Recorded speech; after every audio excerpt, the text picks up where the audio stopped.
It's showtime.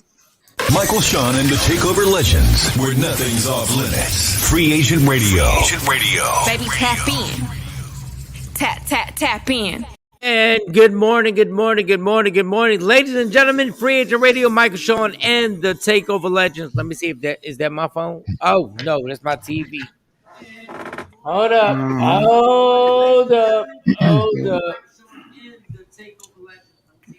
What up, IG Live?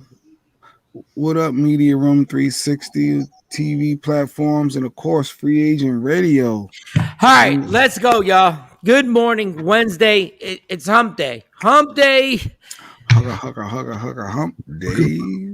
Yep. Goodness gracious. Good morning, Jay Black. Good morning. What's going on? Good morning, team. Good morning on this Wednesday. On this Wellness Wednesday. That's what I like. Oh, I forgot. Wellness Wednesday. My bad. I forgot Wellness Wednesday. Good morning, Kathy. Good morning, Chartice. Morning. Oh, they on here early. Okay, exactly. Good morning, everyone. Good morning, DJ Cam. How's everything going, Cam? Morning. I'm good. Feeling good. And good morning, Shawnee Scott. Good morning. Good morning. Hey, well, Cam said he's feeling good. That means you got your mile walk-in, Cam, before the show? Yep.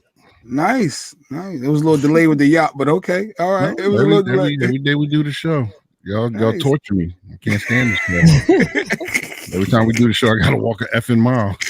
Talk about living for the weekend. So don't blame that on me. That's all Jay Black. That's all Jay Black. I gotta put it on somebody. So it's working out. I think that. Turn negative to a positive. That's all it is. I'm weird like that. That's hilarious because Jay Black may have created the ultimate topic, but we're gonna keep it. I think Jay Black created the ultimate topic ever. Oh, Shawnee, how's your morning? Good morning. Good morning. It's good. That was a little suspect too. That was real direct to the point. Yeah. Something happened. No, it's good morning. I don't know, Shawnee. You and Jay Black the same N-word.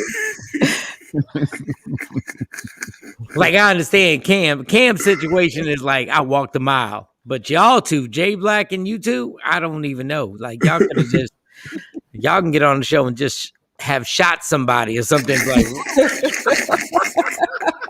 yo, did y'all shoot somebody or something? Something we need to know so we ain't got to be on a witness stand or nothing like that. I ain't running.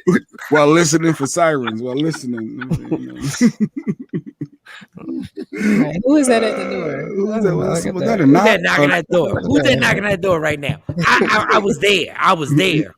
It don't mean I shot nobody. I was here the whole time.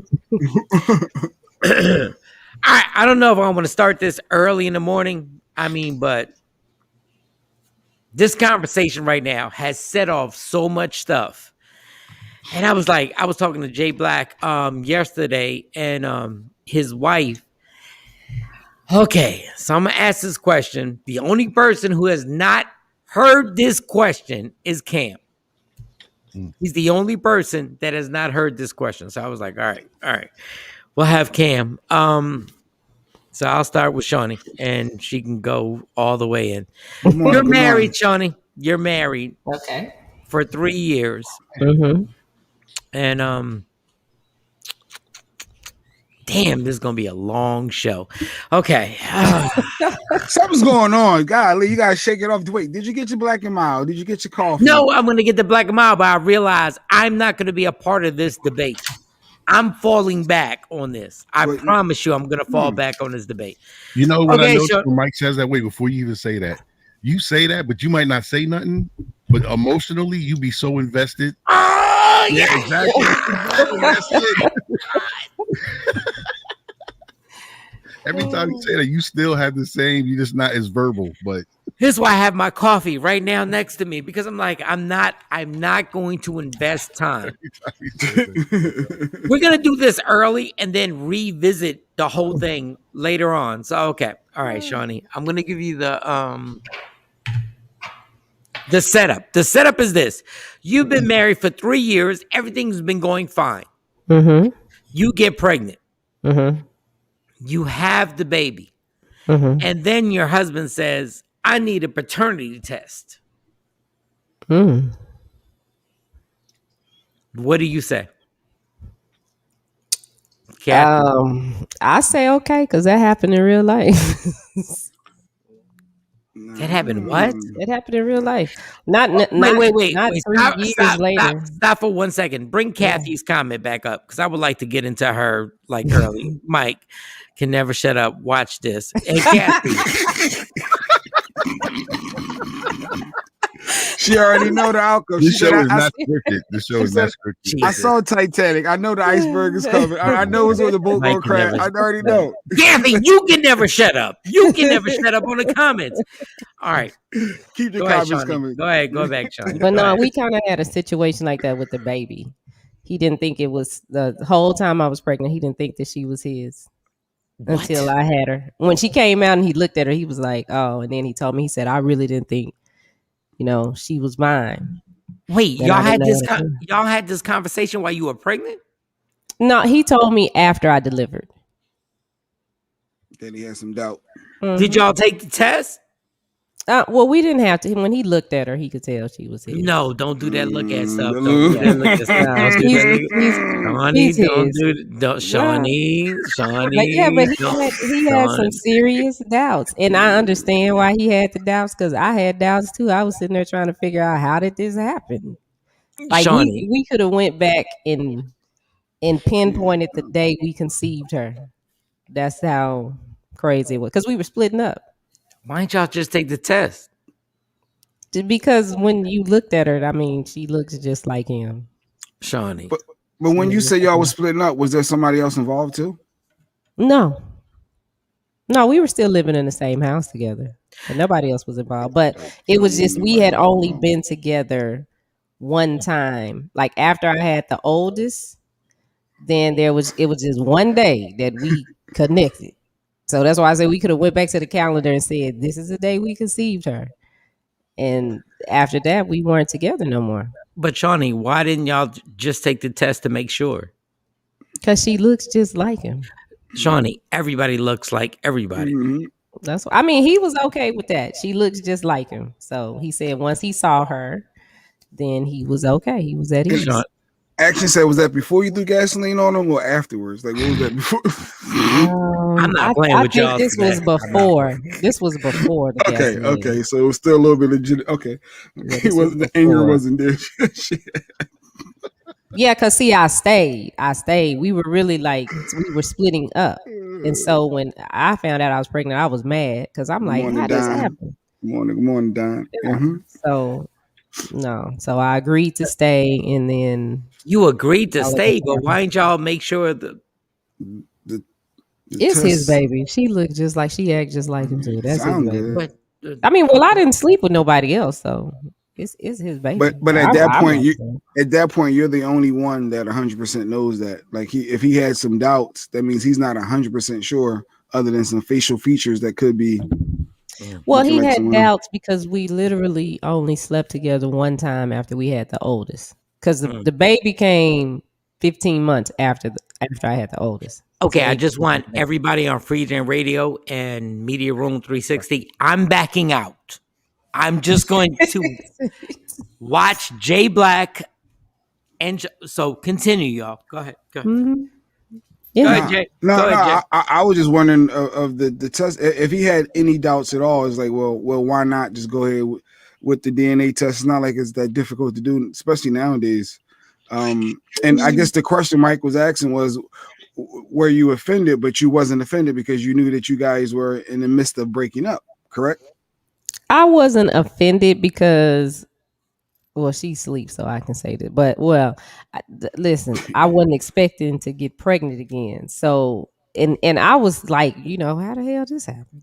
We just was together one time. So no, I wasn't offended. I wasn't mad. I mean, I can understand why he would question it because it only happened one time, and then a couple of weeks later, I'm telling him I'm pregnant.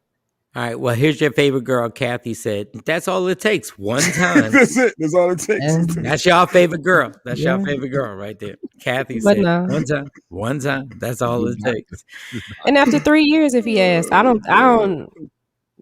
I'd be like, okay, we can go get a DNA. It wouldn't bother me because I know it's his child. So you want to go spend the money and get a DNA test? Go ahead. Good morning, Okay. Stephanie. So Jay Black had a situation, not a situation, I mean real life. And he was like, you've been married for 3 years and then you have a child, you conceive. It's not like nobody's running the streets or nothing, but you conceive. And then after baby's born, he goes, well, I need a test. So Shawnee, after 3 years of marriage, he says, I need a test. Why, Jay? For me, I always like that. I always wanted a kid, a son rather. So when I finally got my son, I always stated I wanted it on. I wanted paper proof that I had a kid. You know, like a son. I just wanted that. I wanted to document it for whatever reason. So it was already established prior. Hey, if I ever have a son, you know, I wanted it on paper. So I wanted a DNA test. I mean, not to mention he came out light skinned, but which has nothing to do with anything because she's super bright. But no, but I always wanted it. Always wanted it. I always wanted it on paper. So the birth certificate ain't enough. No, how is that enough? I'm just signing off because I know the females. They know with 100% certainty. Everything, you know. So you know your body. You don't trust your wife. No, it wasn't about trust. It was my peace of mind. Why are you the only one that has that 100% confirmation? Why can't I have that 100% confirmation? So you don't trust your wife? No, I do. No, you don't. If you think she let somebody shoot up the club and you are concerned and you need a DNA, you don't trust her. And this is why, before y'all continue, Michael Shawn is out the argument. Continue. The birth certificate says it. It's yours. The birth certificate said that I just co-signed. That's all the birth certificate said. I just signed up for that car. I just co-signed for that mortgage for you. That doesn't say that baby is 100% my bloodline. So I just after 3 years of marriage. I'm sorry. I just wanted to put that out there. Continue. The baby 3 years old now? No, I'm saying after being married for 3 years, all of a sudden, then go ahead. Sorry.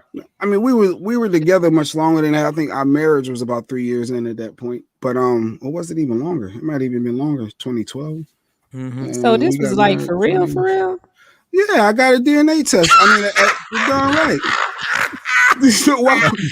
Jody, I'm telling you, I heard this yesterday on the phone. When I tell you I heard this, continue. Go ahead. I'm not. So I'm drinking coffee. Y'all go ahead. Did she care? She didn't care, did she? She was like, "Oh, take your silly behind down there and do this. Spend your money." For her, it waste your money. But she knew prior. I did say much like when we was together 04, 05. I always said if I ever have a son, I wanted it documented. I wanted for me and it's not like it was a secret. I mean, it was a secret probably when I ordered the test because she didn't know that. Wow, he really went through with it. But yeah, no, wait. Jay's not explaining this. They had this conversation way before, and Jay said, no matter if we have a kid, we have to have a DNA test. So they get married, and years go on, and he co-signed. He said, "I told you I'm gonna have a DNA test." Is what it is, and I didn't feel anything was offensive. I didn't feel anything was offensive by it. You know, I just want to know why would you not want me to have that 100% peace of mind? Are you listening to yourself right now? Yeah, this lady, you know what? I bet I never hear you say nothing about your wife. If something go wrong, I will get on a plane and come help her whoop your ass if you get out of line. Because this is ridiculous. You serious? Wait, what's wrong? Legit, like what's wrong with me having that 100% peace of mind and having a document? I want it for me and my sanity and me being proud or whatever. I want it for me. Why can't I have that? Well, I don't get the issue. What sanity? What you mean for your sanity? What kind of sanity is this? So you don't think that she's out in the street? You had no reason to think that she was out in the streets with somebody else. Y'all had the baby, and now you say, "Oh, I need a DNA so I can know 100%." Did you know 100% when you was running up in her? I'm just trying to figure out. I get your thought process, and that sounds great on surface, but it sounds really good. Whoa, Jay, that doesn't sound great on surface. You were married to the woman, so it sounds great in real life. Continue. And that has nothing to do with my peace of mind. That has nothing to do with me. I can respect you. I can love you. I know you. My trackers or whatever crazy stuff I used to do. So why did you stay married to her if you? I'm sorry, y'all. I broke the rules. I broke the rules. I'm sorry. All I'm saying is, Jay, why did you stay married to her if you thought somebody else could be smashing? I didn't think anyone else, but I know she was good. I know she was a homebody. She didn't go out. She wasn't one of them people. I wanted it for me, and I don't get why that's a problem with me wanting it for me. Like, I always wanted a son. I always did, and she got me one. So I'm proud. I want it, and I said it, and I got it. Like, let me just stop it right there. I talked yesterday on the phone to his wife. Well, I didn't talk directly. Jay Black was there. I don't want to make it seem crazy. No, it was a group situation. So I want to make that clear. Phone. The amazing part is that she literally defends him. My thing is, if you're married for 3 years, then you have a kid.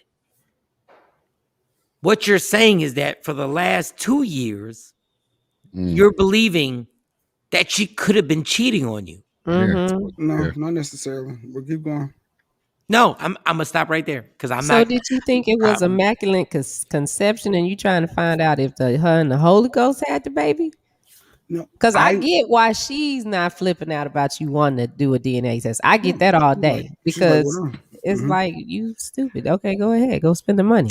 But real quick, put that comment on. Hey, Kathy. In real life,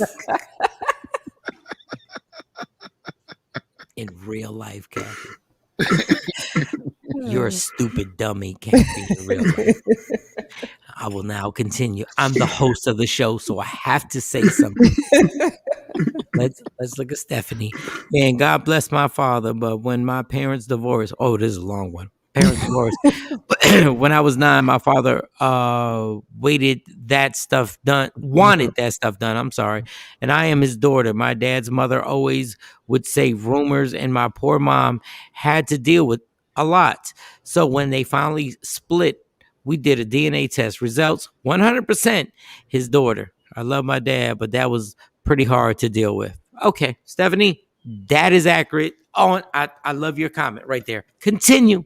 Well, wait, 100%. See, that's where another thing with mine said 99.99996. Jay, don't be an ass. Don't be an ass, Jay. Don't be an ass. But it did say greater than it was. Yeah, but you accepted the results. You accepted. I didn't get with that 0.6. But did you accept the results? Oh yeah, because it was 99.999. Okay, go back to you and Shawnee. Go back to you and Shawnee. Go back. So I'm like the doctor. Do you get regular STD testing for peace of mind? I'm laying down. Go ahead. No. See, I think you guys are taking it in a different way. You're being smart. I think the doctor is being a little sarcastic. No, but that's a legitimate question. You're supposed to get those tests every year too. When you go for your annual, you get tests for everything. Hold up. Cam, listen to me right now. This is what I'm saying. If you ask somebody to take a paternity test, right? Mm-hmm. And that woman says, okay, cool, I will. But I have 3 questions I want to ask you. And now you have to put a lie detector test on. I'm going to take this test. And now I'm going to ask you 3 questions, Jay Black. 3 questions. And you got to put a lie detector test on. Are you willing to do that? And I think a lie detector test, you're going way, like, you're going deep far. Yes or no? I'm just establishing paternity that's as far as you going on paper. She's trying to match it at that point. I feel like my just love. do. If there's nothing to hide, there's nothing to worry about. Jay, Nobody has a nothing to worry about. paternity test is a lie nothing. detector test. It's forever. That's what it is. A lie detector test can be beat. It can be all type of ways around that. You Paternity just is said paternity. there's a percentage of the test that you don't believe in. Oh no, well, it was 99.99996. But the reality is, I know nothing. When Stephanie said 100%, there's no DNA test that can be 100%. I did all my research to know that. So my 99.999. Well, she asked you to is take good. a lie detector test, and you have to take it 3 questions. You get your answer for the kid, 3 questions, and you won't do that. Lie detector tests are not admissible in court. One, and it ain't 100% neither. It's flawed. That's flawed. I'm not a big lie detector. Why won't you take it? But wait, it's not about the science of the test. If she's asking you to do something, just like you're asking her, why can't you?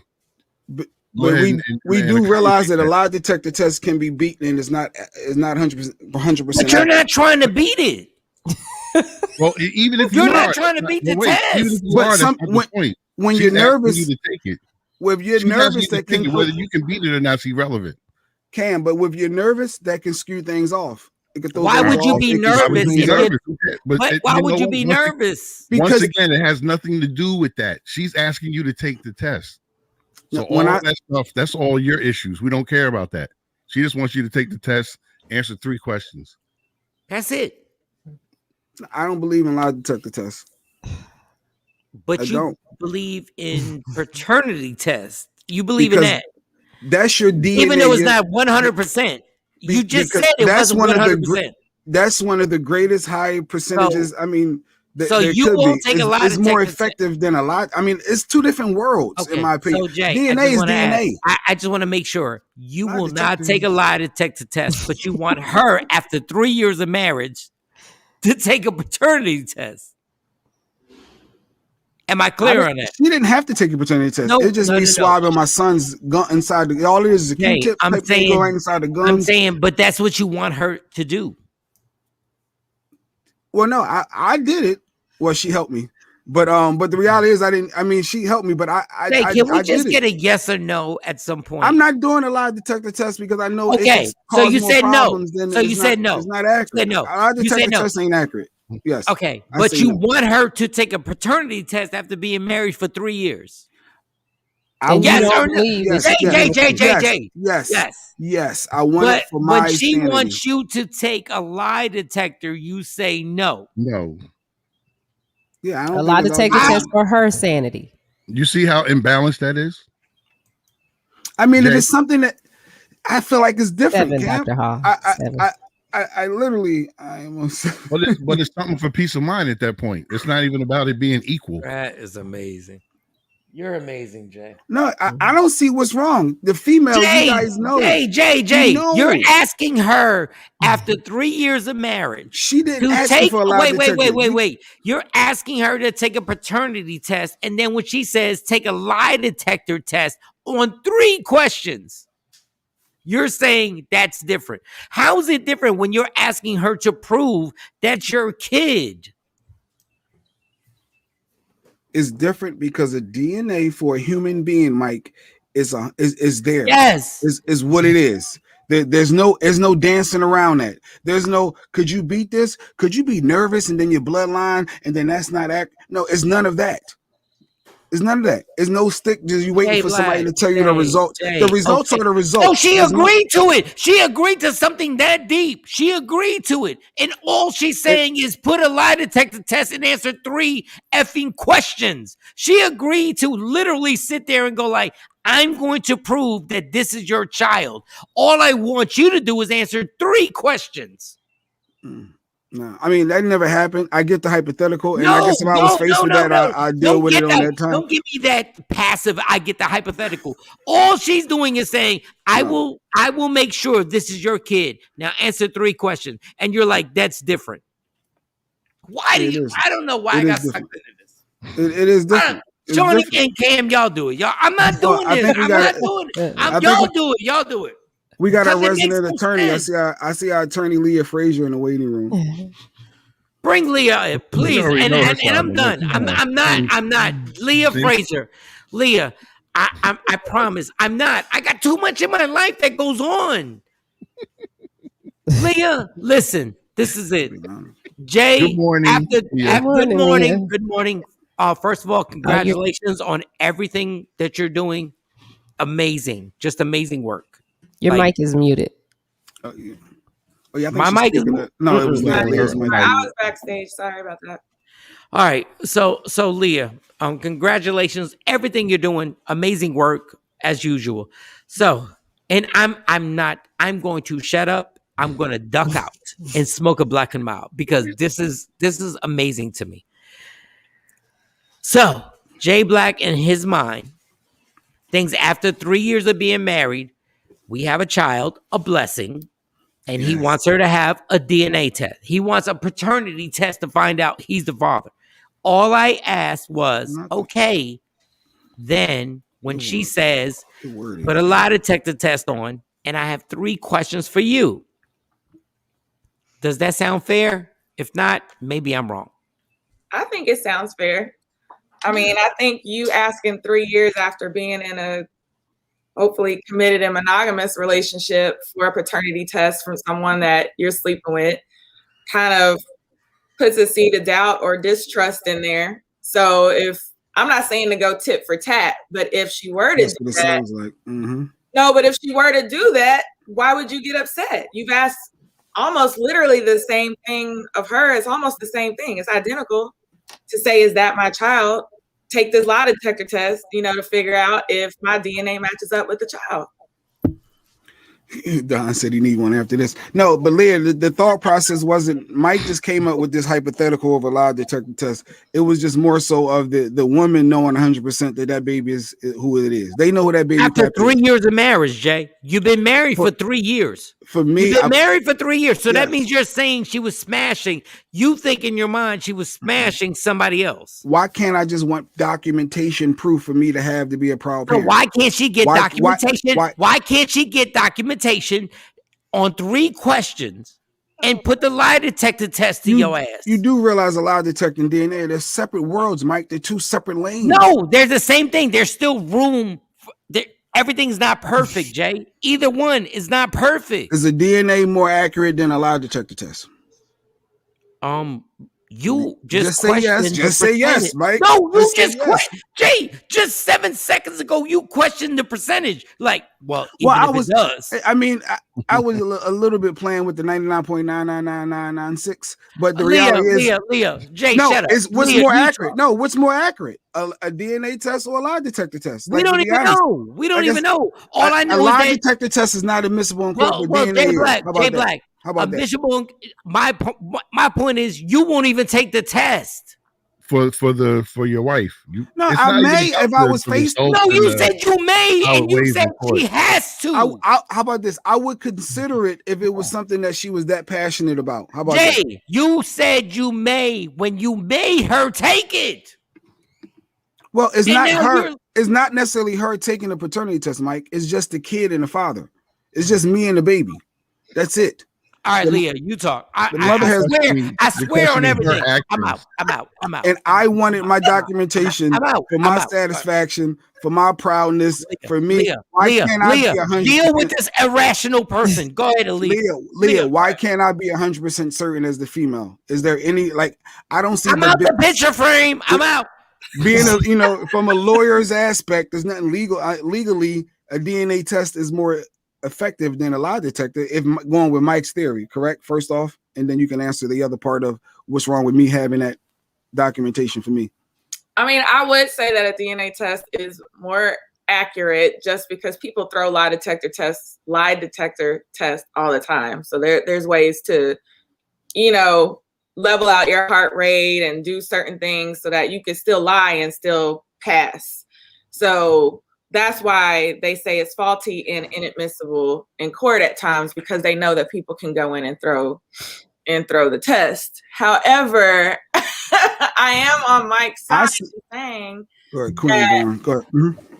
that if you're going to ask that of a woman and not expect any type of negative backlash or for it to start trust issues or anything like, and to not expect for her to come back and say, well, if you think this of me, because it's planting the seed of doubt that you think that I'm messing with somebody else, then hey, are you coming from an insecurity?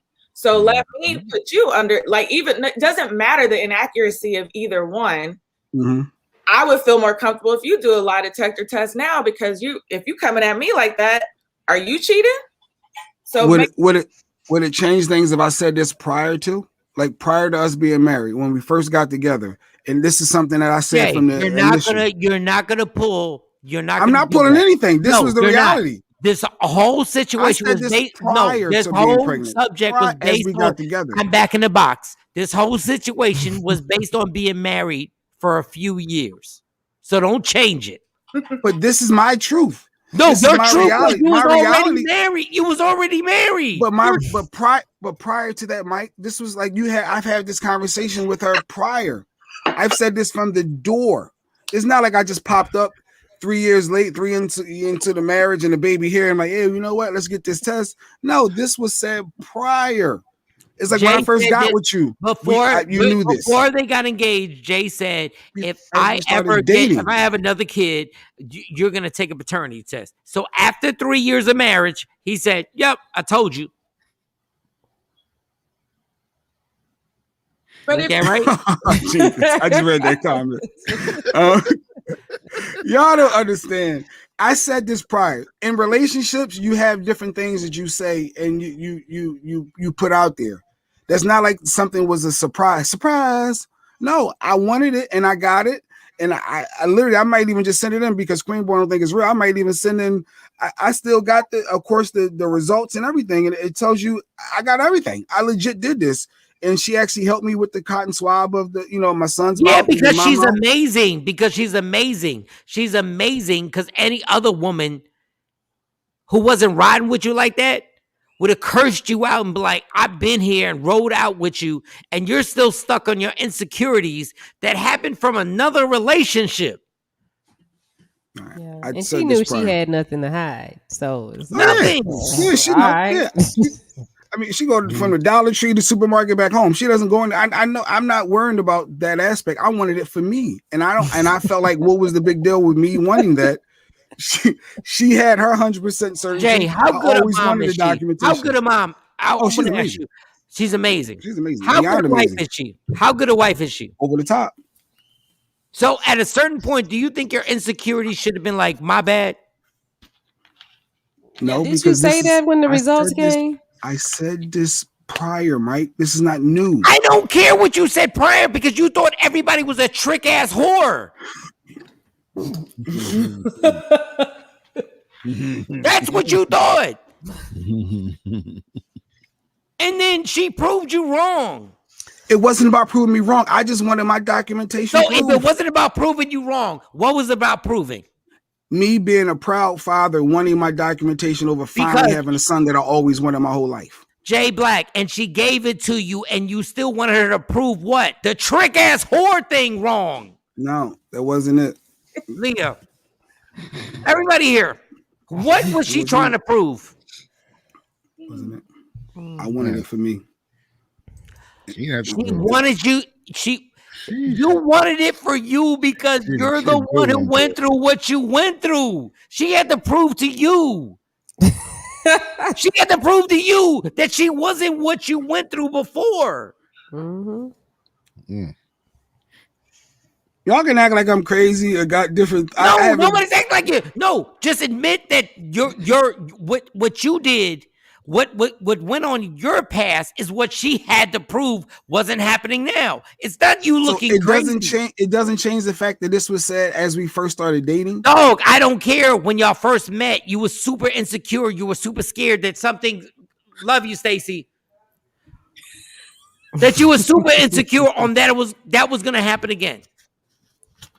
And then you wanted. Then after being married and having 3 years of being together, you wanted her to prove it again. This was it's not Jay.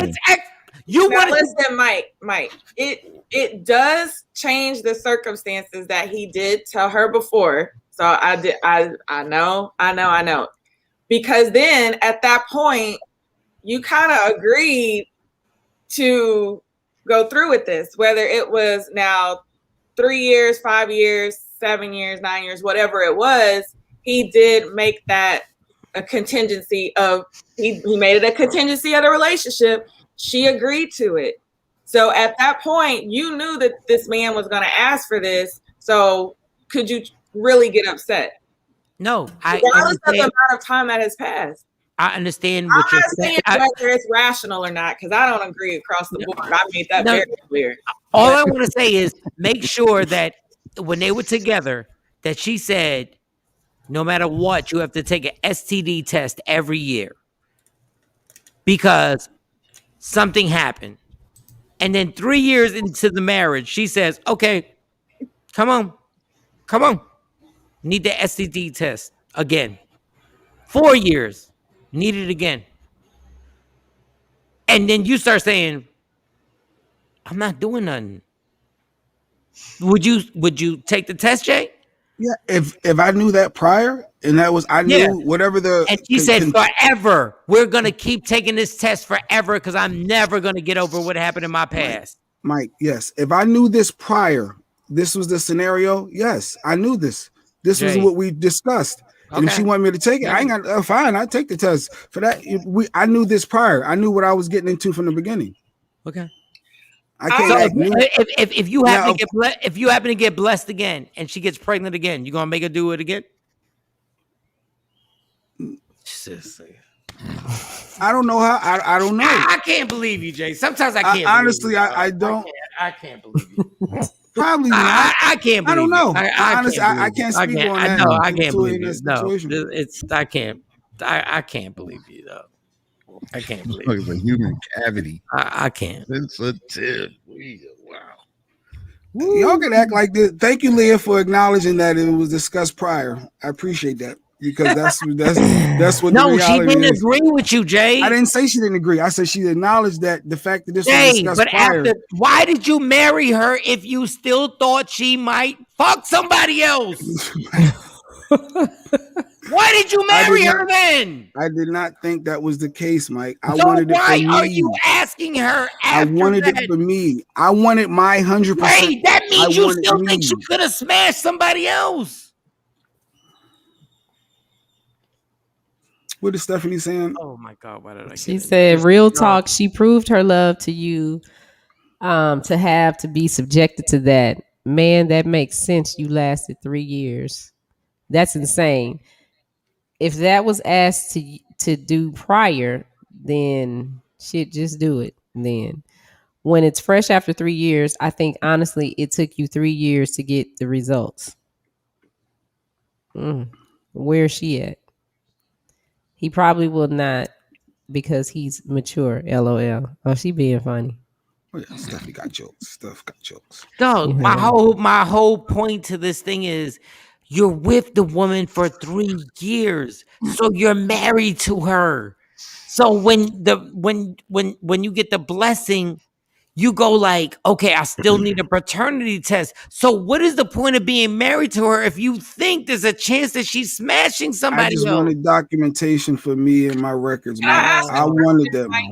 Okay, so Jay, so this stemmed from like a prior relationship or some issue that you had in a prior relationship, or where did this stem from? I always wanted a son, and if I ever got a son, I always wanted to document it.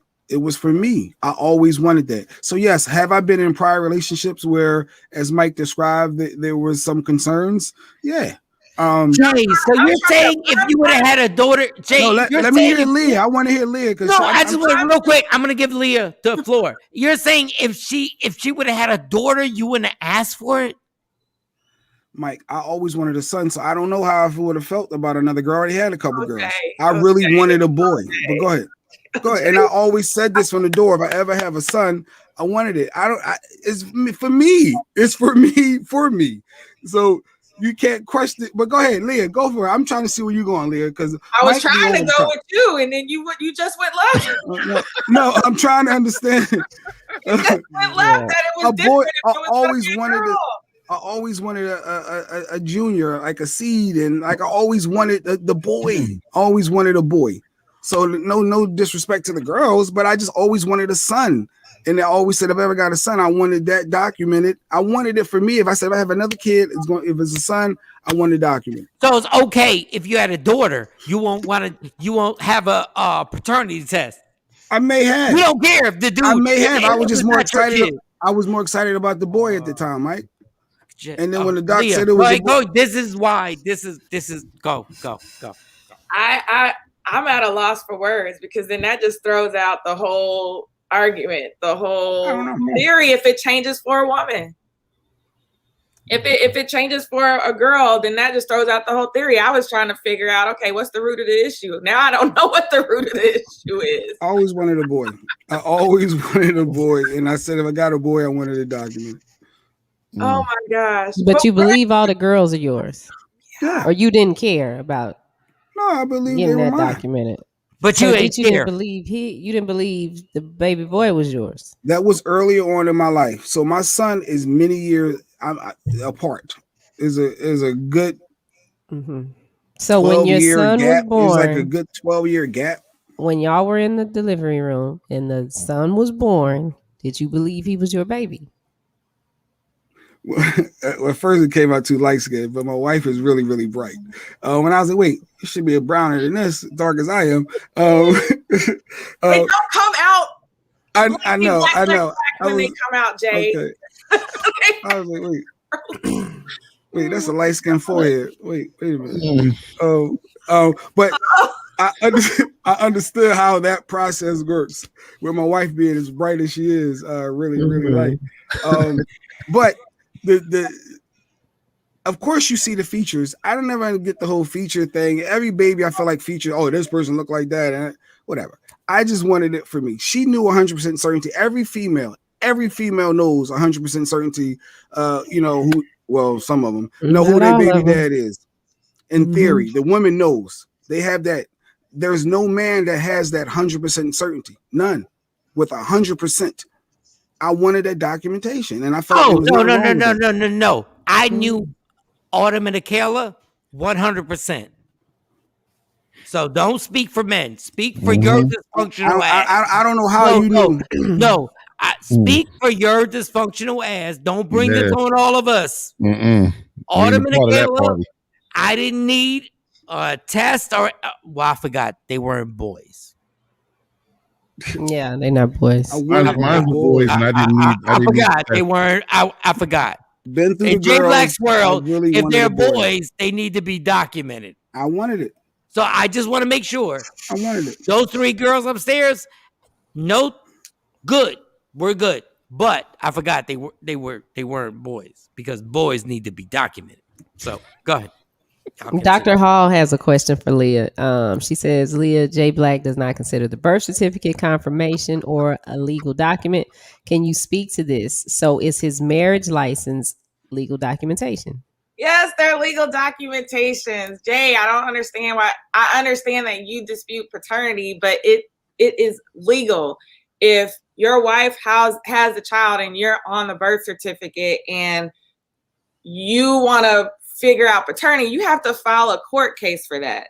It's called a suit against parent-child relationship. You file a SAPSR, and then you can then say that you're disputing paternity of the child and then take the DNA test at that point. If you feel like, okay, I've been duped, blah, blah, blah, whatever the situation is, but that is a legal document. Now, one thing that got brought up yesterday was there are people who have experiences that they find out they're not the father. And there was one thing where somebody Jay's wife brought it up. It should be mandatory that everybody has to take a DNA test once the kid is born. Right at the hospital. And I think it should be so that we don't have to get into this whole subject where we're like, oh, okay, you're taking that. I think it should be. where everybody takes a DNA and you're like, okay, paternity, okay, we're good. You agree with that? Not a bad idea. It's not a bad idea, but I'm just kind of thinking, I mean, y'all brought me on here to think about things legally, and I'm thinking about privacy issues and constitutional rights. And there's just going to be some people that are going to feel like that's some sort of invasion of their rights or their privacy. So I'm not quite sure that would ever be anything that would get passed. Yeah. But if you have to write your name on the birth certificate, wouldn't you need that DNA test? That would make sense, wouldn't it? I agree. I'm not saying I don't agree with you, but I'm just saying, like, that to me, that's a privacy issue. Got you. And I'm not sure that something like that would ever, to make it mandatory, meaning you have to do that, which means that's a violation of the person who's submitting it. That taps into their privacy and their human rights and their personal rights. I don't know that that's just like, you know, you have to take the vaccine. Like, I'm making you do something. Right. But if I have to write down that this is my child and I have to sign the birth certificate, they should be something that is a test to say, okay, you are the father. Other than someone just saying that it is. I get that. Yeah. I mean, I get that. I'm not disagreeing with you. I'm just saying from my standpoint, like legally, I'm not sure that something like that would ever pass. And that makes it a situation where guys will be like, I'm not signing this. Okay. Because once I sign, I'm in, no matter if this kid is mine or not. If I sign that birth certificate, it's on. Because even if I prove the kid is not mine, I still got to pay child support.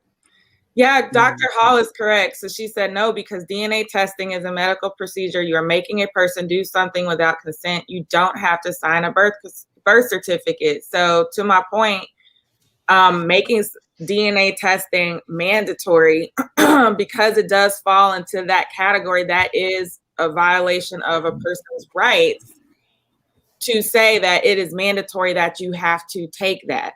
So it violates somebody's right to find out who really is the father. That is amazing.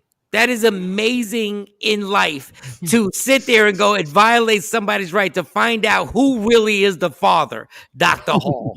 That is the dumbest thing I've ever heard in my life. Because it's in alignment, Mike, with human and personal rights. So let's just think Constitution, what the Constitution says, all the rights that we carry, and then also with the laws around privacy, right? If you feel that way, then you have to go to court and have a court mandate that be done. I know. Am I saying that it makes sense? Am I saying that personally I agree with it? No, but I'm just telling you that this is how it is. To me, the court system has been made up so it could be more craziness that goes on so that nobody knows, so court systems can make more money, because we could end a lot of court situations if everybody had to take a paternity test when the baby's born, so we can be like, you're the father. We don't have to go to court. We don't have to get a public defender. We don't have to get lawyers. We don't have to do all that. We can find out right now. Just like everybody takes tests before they get married, HIV tests. They take all these tests before they get married. Like, this doesn't make any sense. If the woman has a child, let's find out who the father is right now. 100%. But what if it's a they be like, it don't excuse your paranoia. It don't excuse your paranoia. I'll be quiet. I'll let you keep talking. Don't jump in this. Don't jump in this, because you're ridiculous. You've been married for 3 years and then you're like, let me find out if the kid is mine. Stop. Go ahead. In instance, is that if you're making it mandatory across the board, there are situations where you may have, you know, a woman where the man isn't the father, right? So, or he's just going to be there for her regardless, or you don't know what kind of, you know, drama that will bring up, making it mandatory if they've already come to agreement that he's going to father the child. So there's another side to that where that's not even really necessary, because maybe they've already come to the table saying, okay, you going to take care of this. I was pregnant. He knows he's not the father, but maybe he's agreed to father the child. You just don't know. There's a million different scenarios to that. But at the bottom of the, you know, at the end of the day with that, Mike, I don't see that ever becoming anything that's mandatory. But that makes no sense. That makes no sense. A lot of the laws don't make sense. No, but my thing is like, you want to chase a baby father. If you want to chase him, have a paternity test right there instead of running. If you did that, we're gonna need a courthouse at the hospital. You really don't. Okay. It just goes, that's the father. You send it to the court. We're gonna need Maury Povich at each. We're gonna need a Maury at all the hospitals. No, we don't need a Maury. Matter of fact, we the father. We would eliminate Maury's. We'd eliminate the whole TV show. Because once you get there, you're like, okay, here we go. And we would eliminate so much. Just like eliminate. Go ahead, Jim. And just like what Kathy was saying, and people, then you get child support caught up there, and then you realize once you sign that birth certificate, and then you do your own DNA test, and you find out the kid isn't yours, you're still on the hook for a certain amount of time until the courts deem that you're not their father. So you got the test showing you're not, but because you signed that birth certificate, you're still locked into paying child support. How fair is that in the legal system? I'm not saying it's fair at all, but to Dr. Hall's point, you don't have to sign the birth certificate, but who wants to go home and deal with that? So that's the point. That's my whole point. Take the paternity test, and then you're like, you're the father. And then you don't have to chase somebody. He has to sign it. Could you imagine how many paternity tests would prove to be not somebody's kid? If it was mandatory, you know how many people, how many shocked people would be in the world? I mean, that would just. No, now you're going way. That's just me. That's just me. Because the percentage, like you're going way left now. Way left. You hear stories. You're stories all the time.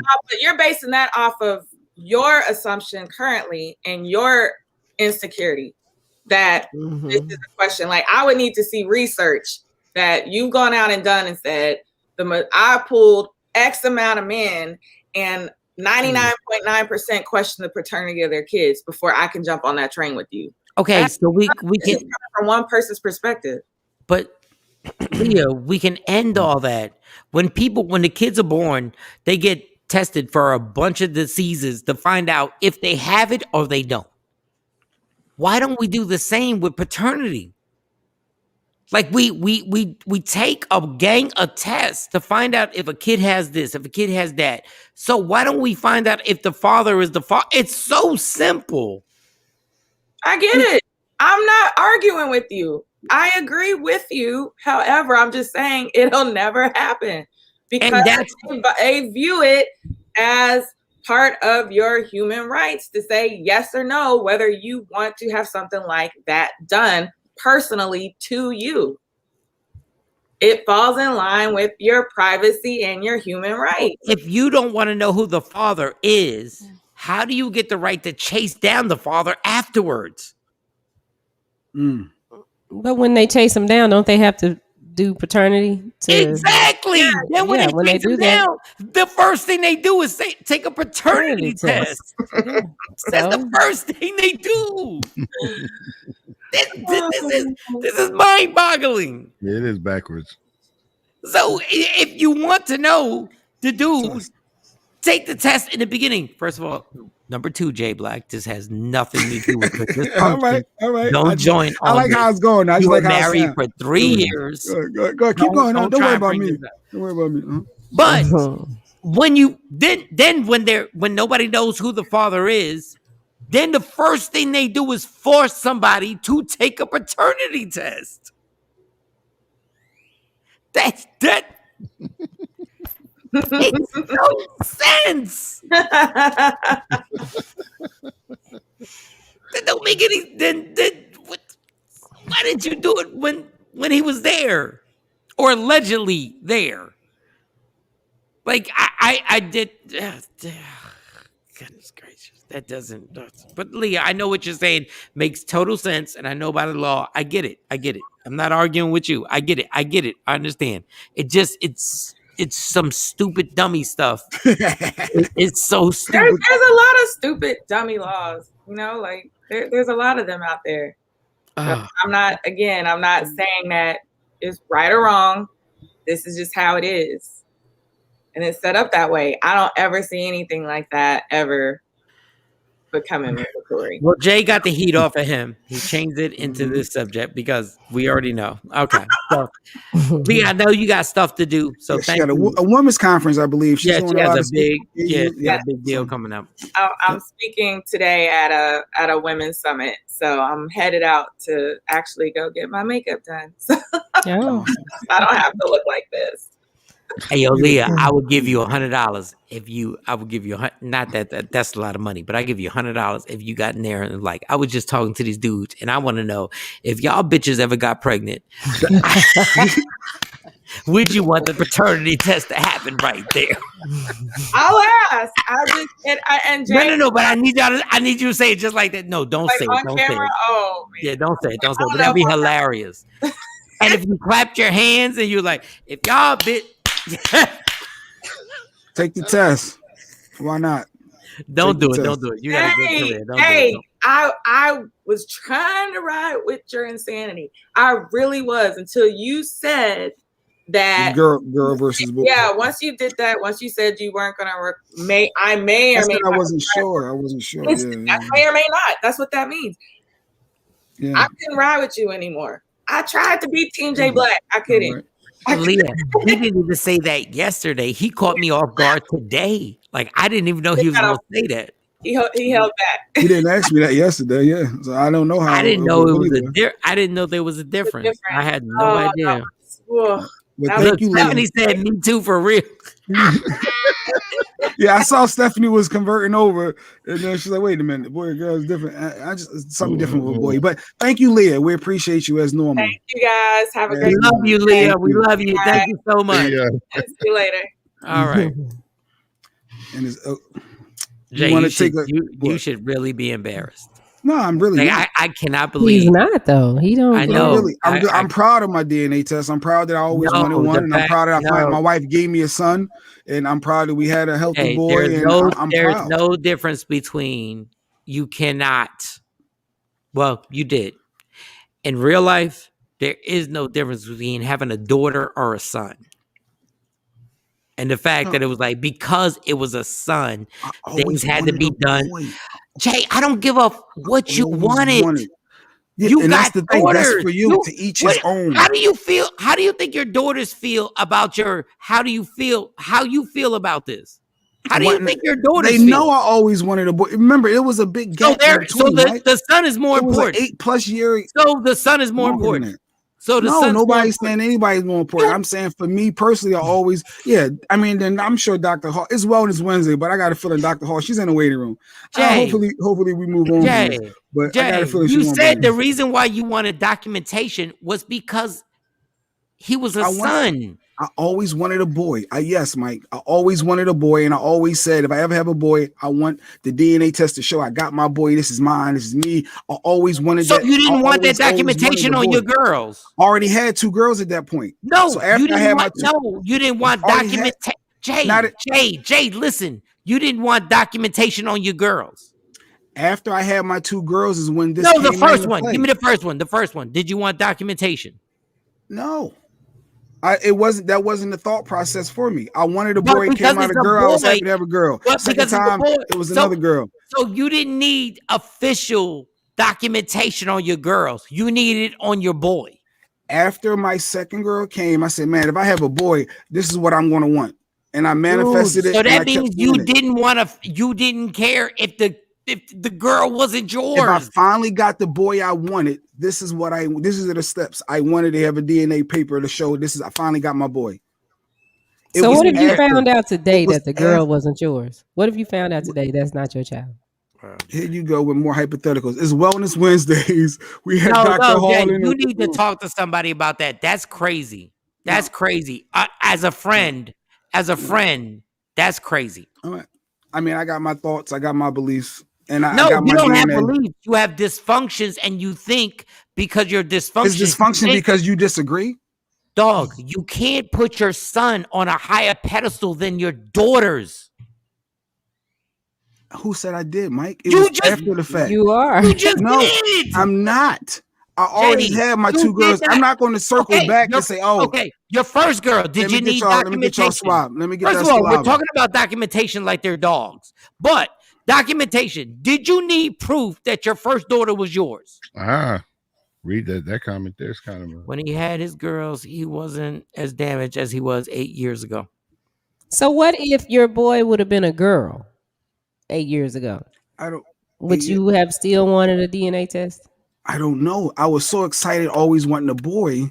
At that point, I don't know what would have happened. 9 years ago. 10 at this point, 10 years basically being conceived. So I don't know. He really isn't explaining it well. It's the I get it. that Yeah, gap. I never explain stuff well. But I know what I mean. I know my thoughts. What he's saying is when he had his first daughter, he wasn't thinking about that. When he had a second daughter, it didn't matter. After having the second daughter, the concept of having a boy, all these things kicked in. But then there was damage that happened during that time that allowed him to want this theory to play out.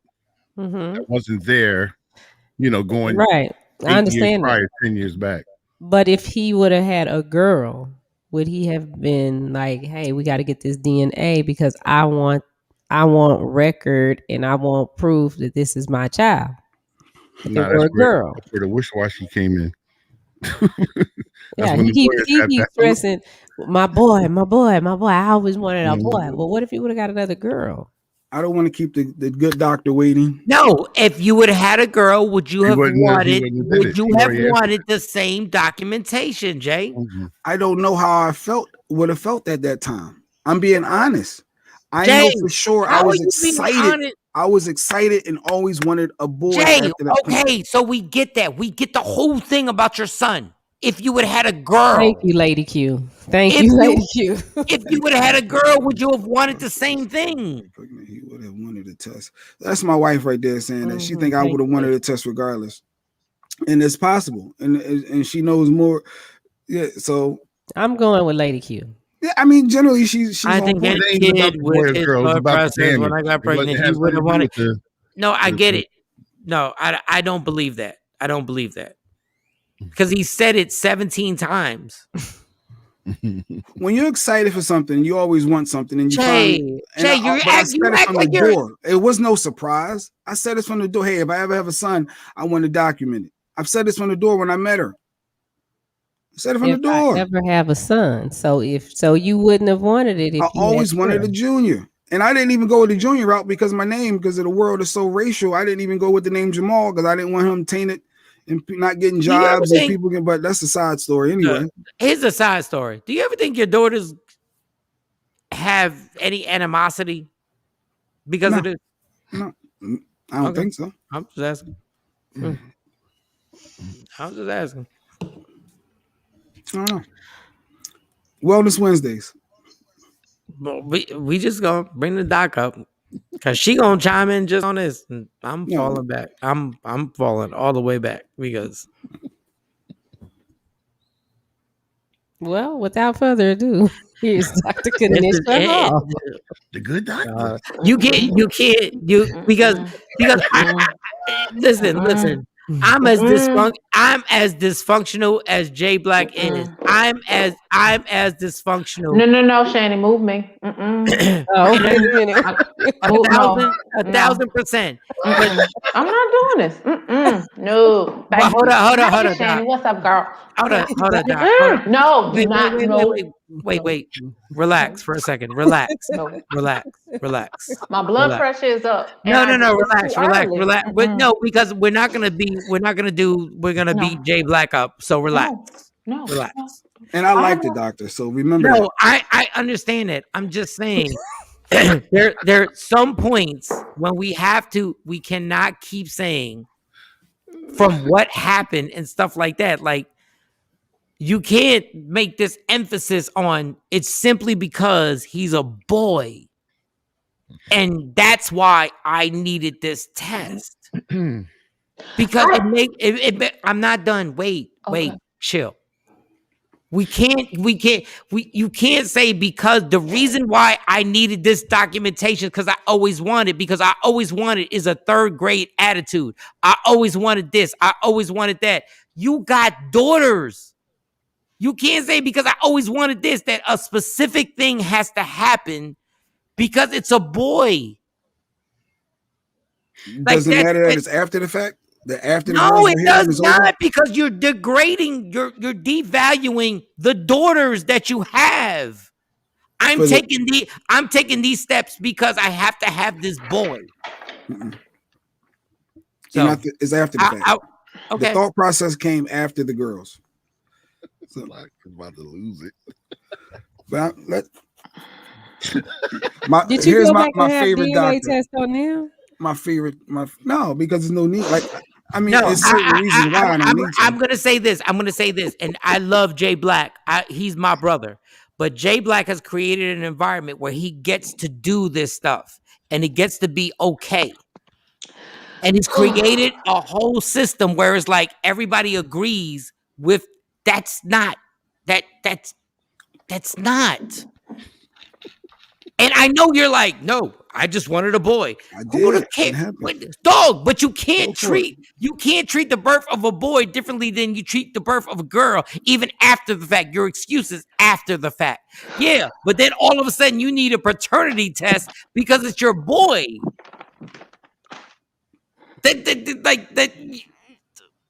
I said it from the beginning, Mike. It was never no hiding. I don't. But your beginning thought was wrong. Your beginning thought was no wrong. Surprises. I'm not surprised. Dog, it wasn't even about surprise. It wasn't even about surprise. Your basic root thought was wrong. The root thought was wrong. You can't say my thoughts are wrong that I had. No, because these are my thoughts for me. No, and although you may disagree, doesn't I make thought it wrong. drinking was good every single day, Jay. I thought drinking was good every single day. That was my personal opinion. I thought drinking was good every day. Can't nobody tell me nothing. It doesn't mean my thought process was right. Doc, my favorite doctor before she speaks. My favorite doctor. Good morning. I'm a huge fan. Good morning, and I apologize because I claimed I wasn't going to be a part of this, and I lied again. So okay. I'm sorry. So, Dr. Hall, take it away. I don't even know where. I don't wanna. Okay, I just want to say this out of love and respect for Jay Black and his wife and his children. I think we're missing something here on the surface because when I'm hearing Jay Black talk about this, he led with I always wanted a son, not in particular of his son being greater than his daughter. I think what we're missing here is Jay Black doesn't give, for some reason, he doesn't feel like the world owes him some form of happiness. Like he finally was getting something that he wanted and he found a way to even tear that apart and like dissect that and look for answers that didn't even need to be there. Because this is part of him punishing himself for something that happened tragically in his past that he never dealt with. Now, with that being said, I don't even want to say in his defense, but in my understanding as a counselor and therapist, but with that being said, you cannot completely disregard the outpouring or what will come, the consequences that this will have on your children, both your sons and your daughters, because you are not dealing with your shit. Excuse my language. You're not dealing with your trauma. It's going to affect these children, both your sons and your daughters and your marriages and your relationship, because you are making other people suffer the consequences of the original perpetrator who caused the trauma. This really has nothing to do with paternity, has nothing to do really with his son or him trusting his wife.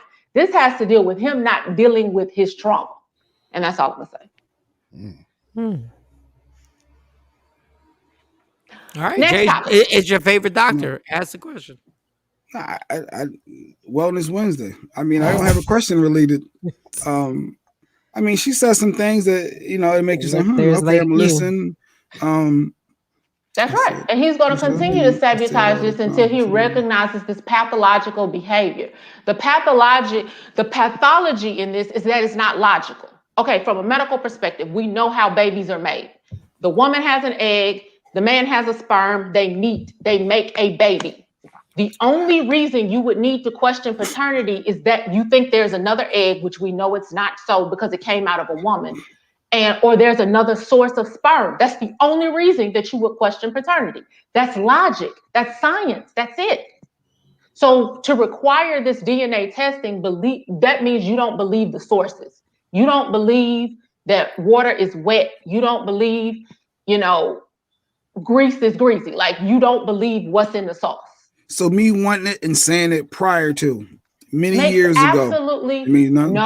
It makes absolutely no difference. It's just a premeditation to your pathology. You acknowledge then that there was something wrong with you that you did not deal with.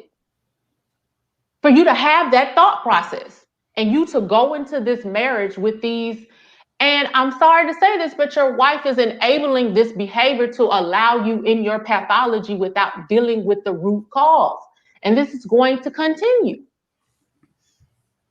And we're not even going to get into the other comments about light-skinned, dark-skinned babies, because that's just ridiculous. That's absolutely ridiculous.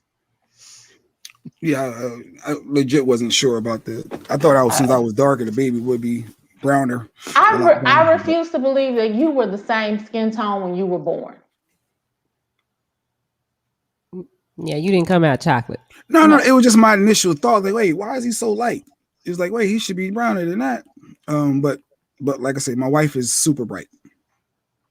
So I get it. That was just a separate side. That wasn't anything. The DNA part of it, me wanting the test is something I always wanted. But I get what you're saying. And it gives me some food for thought. Yeah, it makes absolutely no sense. It makes absolutely. I don't know about no sense. It's not logical. It's not logical. There's only one egg and one sperm. It's absolutely not logical. No, when you say the no sense of me wanting that moment and having that documentation and always wanting that to finally No. It's not the documentation. It's your need for documentation is the pathology. That wasn't necessary. It wasn't necessary. There's only one egg. There's only one sperm. That means that you have some kind of theory that the Holy Spirit came down and impregnated your wife, the new Mary. There's no other reason for you to want documentation aside from the birth certificate, which is a legal doc, for you to actually want DNA proof. Like, whenever you're investigating and you want proof, there has to be a crime. Why would you investigate if there's no crime?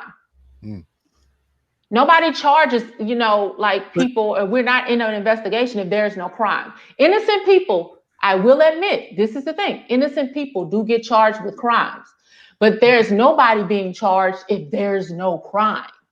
So in order for you to go investigating and for you to charge people and wanting documentation and getting all of this going, you have to acknowledge that you feel there was a crime. Is it something there would be no need for this? Is it something to the fact that the woman knows with their certainty, but a man really doesn't?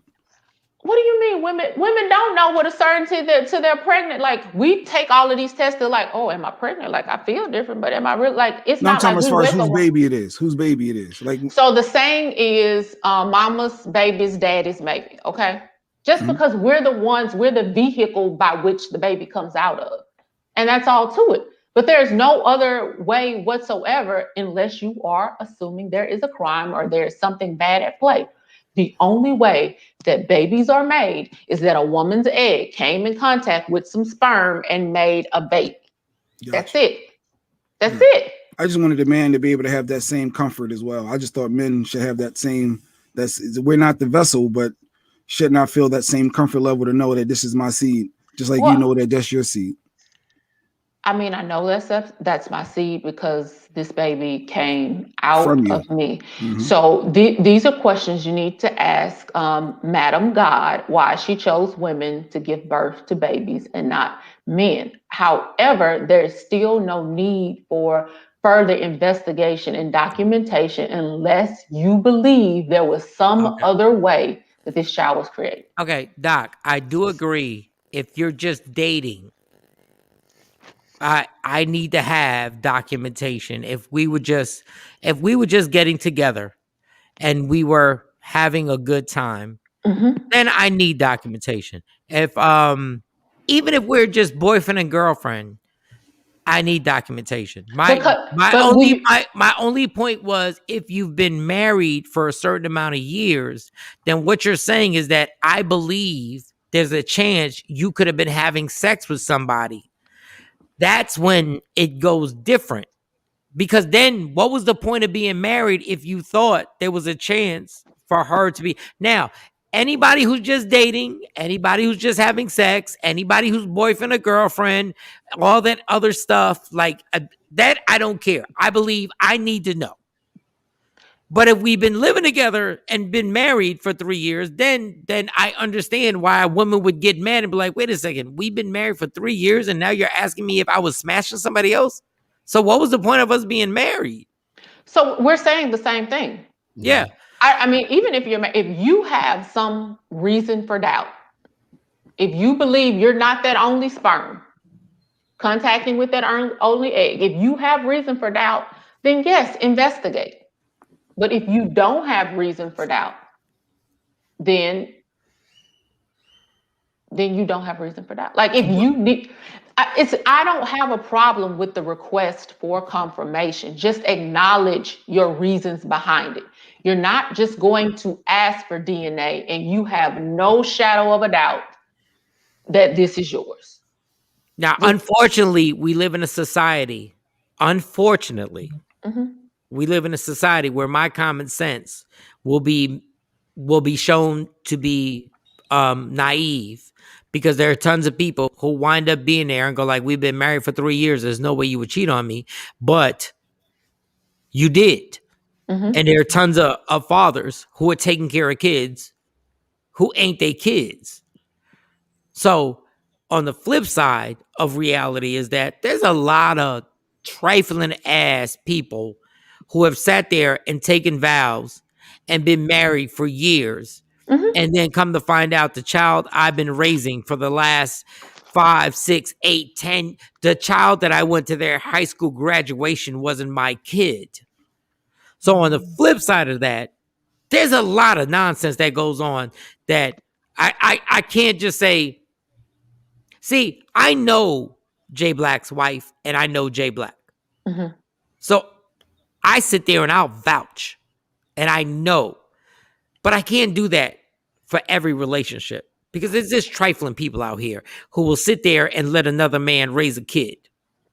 I completely agree. I shared that story with you. A very close male friend of mine raised a kid for 6 years that he found out later he was not the father of, and paternity revealed not only was he not the father, also a close friend to him and frat brother was the actual father of the child.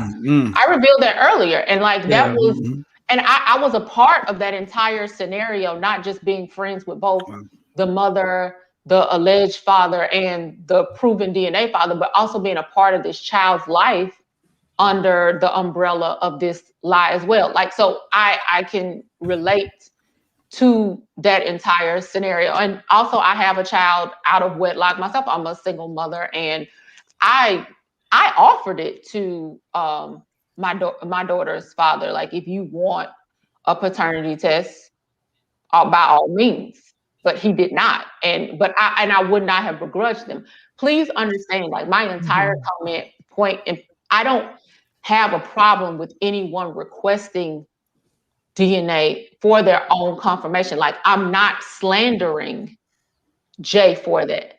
Right. I am asking that Jay recognize that his motives, I believe him when he says it had nothing to do with him not trusting his wife. I believe that his motive, but that signifies to me that this is the result of other unhealed trauma. So I'm not even worried about him wanting the paternity. She gave him the paternity test. Okay, his mind is at calm. He has his peace, but I need for him to acknowledge that he went down this road, even though trusting his wife, because someone else he is allowing to have way too much control of his right now. That person that caused this trauma 8 years ago has way too much control over his wife, himself, and this child. They should not have that amount of control to make him behave in this way and request a test that wasn't needed, because he's already said it had nothing to do with him not trusting his wife. This was him needing verification and still not healing from previous trauma. So, Doc, how in a situation, not just Jay, but in people that are that are going through this right now, what are the steps that you take to get over that past trauma? Like, what do you do? Like, do you just get therapy and you talk to somebody, or they're like, let's say you can't afford a therapist.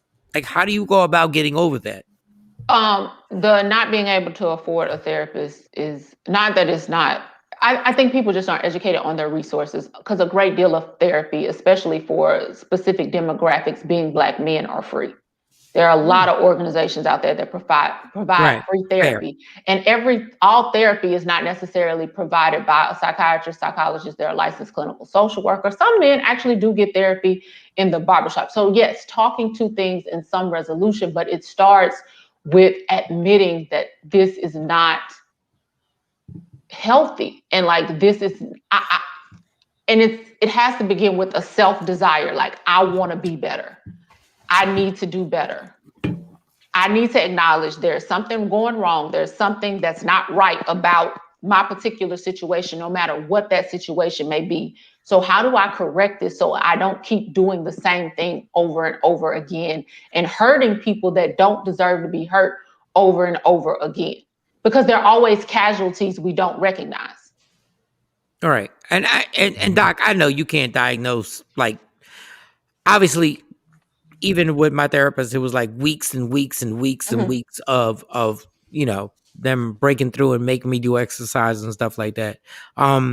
So I don't want to simplify everything, because everybody on television simplifies everything into a 10-minute segment and everything gets fixed and everything. Like, but if you're dealing with like past trauma or anger and you're in a relationship, how do you decipher, is it me or is it in this relationship? And once again, I'm removing Jay Black. I'm saying this in general.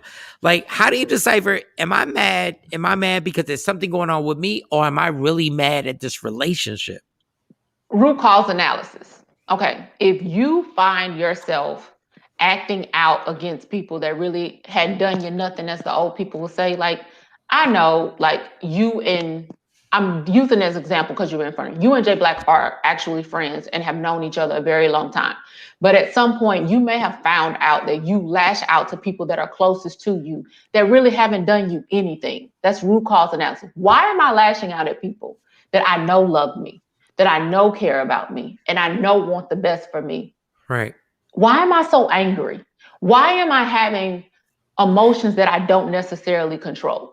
That's when you know there's a problem. Like, we're passionate people. Like, I'm a very passionate person, but even I have to do a little self-inventory and a self-check. Like, why am I yelling? I mean, I know my daughter, she's 6 years old. She annoys me at sometimes, but she doesn't deserve for me to lash out at her, because the real problem are the people that I work with. So when you have misdirected anger, you have uncontrolled emotions, and you have to do these self-checks when you are doing things that are hurting people that have done you nothing. It's time for some self-evaluation. Right. Ooh, okay. You're on your laptop. I wish I could have got you on the IG Live, because people on here right now. I wish I could have got you on here. Parenthood. Oh God. I'm just flying by the seat of my pants on parenthood. So. And I'm glad I'm glad you said it. What's your IG? Doc? I'm trying to send a request right now. Let me turn this. Parenthood. I think it's Doc. You should be here. It is. I'm gonna send you a request right now. I just sent one too. Okay. So yeah, I say the same. I say the same thing, and I'm glad a doctor said that. There is no such thing as being a great parent. For me, you just do the best you can.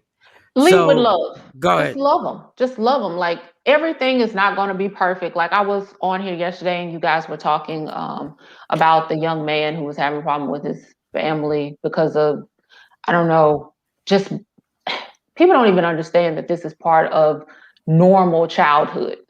Part of Right. normal childhood, as your hormones inside your biology is trying to figure it out. Your hormones inside of you are trying to figure it out.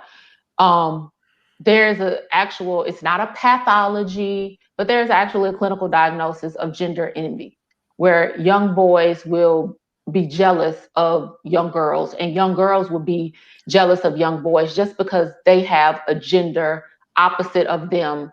And they'll be like, and this is oversimplifying, but for example, young Right. girls will be jealous that boys can pee standing up.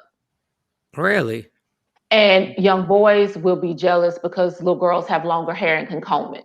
Just because we are made up as human beings, muscle, bones, chemistry, biology, hormones, and all of these things. And as you're growing, your body is literally trying to figure it out. Mm. And the biggest problem is that people don't understand there's a difference between gender and sexual identity. Those are two separate things. And we over sexualize these kids Right. and prematurely want to label them as lesbian or gay when really they're just trying to figure out gender. Mm. And we have these societal roles of what gender is, and we'll label things as feminine. And there's such thing as feminine men who are actually straight. But we Right. we take it immediately to lesbian, gay, trans, all of this, when really it's just people trying to figure it out. So let's start there. Before we get into sexual preferences and sexual identity and sexual relationship, we need to create nurturing environments that allow kids to figure out gender outside of stereotypical gender roles. We literally come hard on boys if they ever pick up a doll. But now there are actually dolls that are designed for little boys. Yeah, that's a whole nother So, wow. Yeah. there's still so much education that is needed. But if you all start out with love, like I made a comment yesterday, if you have a child that's going through a difficult phase and they're trying to figure something out, treat it like you would anything else. If they came home and they were making bad grades because they didn't understand in school, what would you do? You call the teacher, you find a tutor, you would get them help. So Yeah. in every other Yeah. difficult situation in parenting, that is my first choice. Like, if my child is sick, like, I'm a doctor, but I don't doctor on my child. She has her own pediatrician. I Right. call the pediatrician. I'm going to call and get her the help that she needs. Right. But just to attack a child when they're trying to figure it out is definitely not the answer. And I want to say I made that mistake, and I had to catch myself. I had to catch myself and like, we have to use the resources that we have. And if a child or teenager tells you this is the reason why I'm not doing, like, I got an explanation. They were like, this COVID thing was, I'm not learning the same way. And I wanted to be my old school parent and be like, well, you got to learn like everybody else learns. And then I had to check myself. And my mom, God bless her, was like, they need to go back to school. So let's get them vaccinated and get them back in school. And guess what? She was right. And they did 100% better. And they did better. And I was wrong. But as a parent, you got to be able to suck it up and be like, I was wrong. You know what I'm saying? Like, and it's not the easiest thing in the world to deal with. But like you said, there's not a book that just tells you just do 1, 2, 3, 4, 5, and then we go from there and everything's fine. Seek help, ask questions, and love your child. Like, you're not going to stop loving your child because your child, might not be the best student or, behaves a little slow at times. I'm so glad my parents didn't give up on me. Like, I turned out okay. Like, It turned out great. And you know what's funny? Okay. My kids went back to school and everything turned incredibly well. And I'm sitting there so afraid for them to go to school because I don't want them to get COVID and everything like that I was like, God, I was really wrong, for real. But you can't beat yourself up. I was trying to do the best I could to keep them safe. But even when they weren't doing well, you never stopped loving them. No, never stopped loving them. And you never lost your desire to protect them. Never. That's the pathology. Whenever a parent loses that love for their child and the desire to protect them, something is, I don't care what the situation is. I don't care if they have murdered somebody. Now you want them to be safe and the community to be safe, and you want to, but you still as a parent want to protect them. Right. Whenever you lose that love for your child and that desire to protect them, you've done something wrong. Like there's no rule book, but that we can agree on. No, we can agree. We can 1,000 agree. Doc, you've been amazing today. Thank you so much. And I see you doing a lot of things. Shout out to Rodney Perry for making sure we were introduced to her. And if they want to hit you up on your DM or anything, it's what is the Instagram? What's the IG? At Dr. Kanisha, DrKanisha. Can I ask her one more thing? Oh, of course you can, because I'm not going to bring up the Rodney Perry. I'm not going to bring up the 5 questions with Rodney Perry. That was hilarious. No, but the CD, I've been on not even considering the vaccine. But yesterday, something I heard on CNN made me think maybe I should. So the CDC director came out and said any COVID death is entirely preventable with the vaccine, especially with this new Delta strain out there. And it made me think, like, should I just get the vaccine and just get it out the way? I've been literally like not wanting it. But if the death is entirely preventable by having the vaccine with this new strand, should I look into this for real and get it? Or I know it's to each his own, but go ahead. No. Let me just clarify some things about the CDC. The CDC is still an organization that it's still a for-profit organization. Let me just be clear about that. And not all guidelines that have come out of the CDC make even the remote amount of sense to me. When you're allowing people that are vaccinated not to wear masks, knowing that people who are vaccinated can still get COVID and spread COVID, okay? Also, this is a conversation you should have with your primary care doctor, and you should make the decision that is best for you and your family, but with the right information. These vaccines have not been proven superior to mask wearing and social distancing, okay? And also, I want people to be more worried about their general health, especially when it comes to my community. This vaccine is not going to stop Black people from dying of diabetes, hypertension, stroke, cancer, and stop Black women from dying in childbirth. We have real life problems here before COVID arrived when it comes to the minority, Hispanic, and Black community. This vaccine is not going to fix. Don't say that. Don't say that. Don't say that. Don't say that. Don't say that. So with that amount of information, if you feel that you would like the added protection of this vaccine, then yes, it's something you should consider, weigh the benefits and risk of it, have that conversation with your physician and make the choice that is best for you. And take the CDC's guidance with a grain of salt, because all of the CDC's guidance has not been on point nor accurate. Some has not, but even a clock with no battery is right twice a day. The doc has spoken. The doc has spoken, damn it. Hey, Doc, if you fell in love with somebody right now, would you want a big wedding or small wedding? Quick. Small, a very small wedding? small. You would just invite a few people there, just your closest people? I literally, if I were to get married, I would like to just run away with the closest people in my life and my partner's life. Well, I could tell your love would be passion. Ooh, you'd be passionate. Goodness partner and passion, I gotta say it. Mike, so Rodney Perry asked her the strangest place she ever done the nasty. Mike, what do you think she said? The strangest place she's ever done either the nasty. A freezer or a closet, or a freezer or a closet. Freezer is close. Freezer is close. What was it? Okay, good. I'm not answering this. You can answer for Rodney. Outside, you was outside leaning up against. It was a funeral home. It was a funeral home. Yeah. But you were by the dead bodies? Well, yeah, we were close to him. Yeah. That's good, because I would have killed it.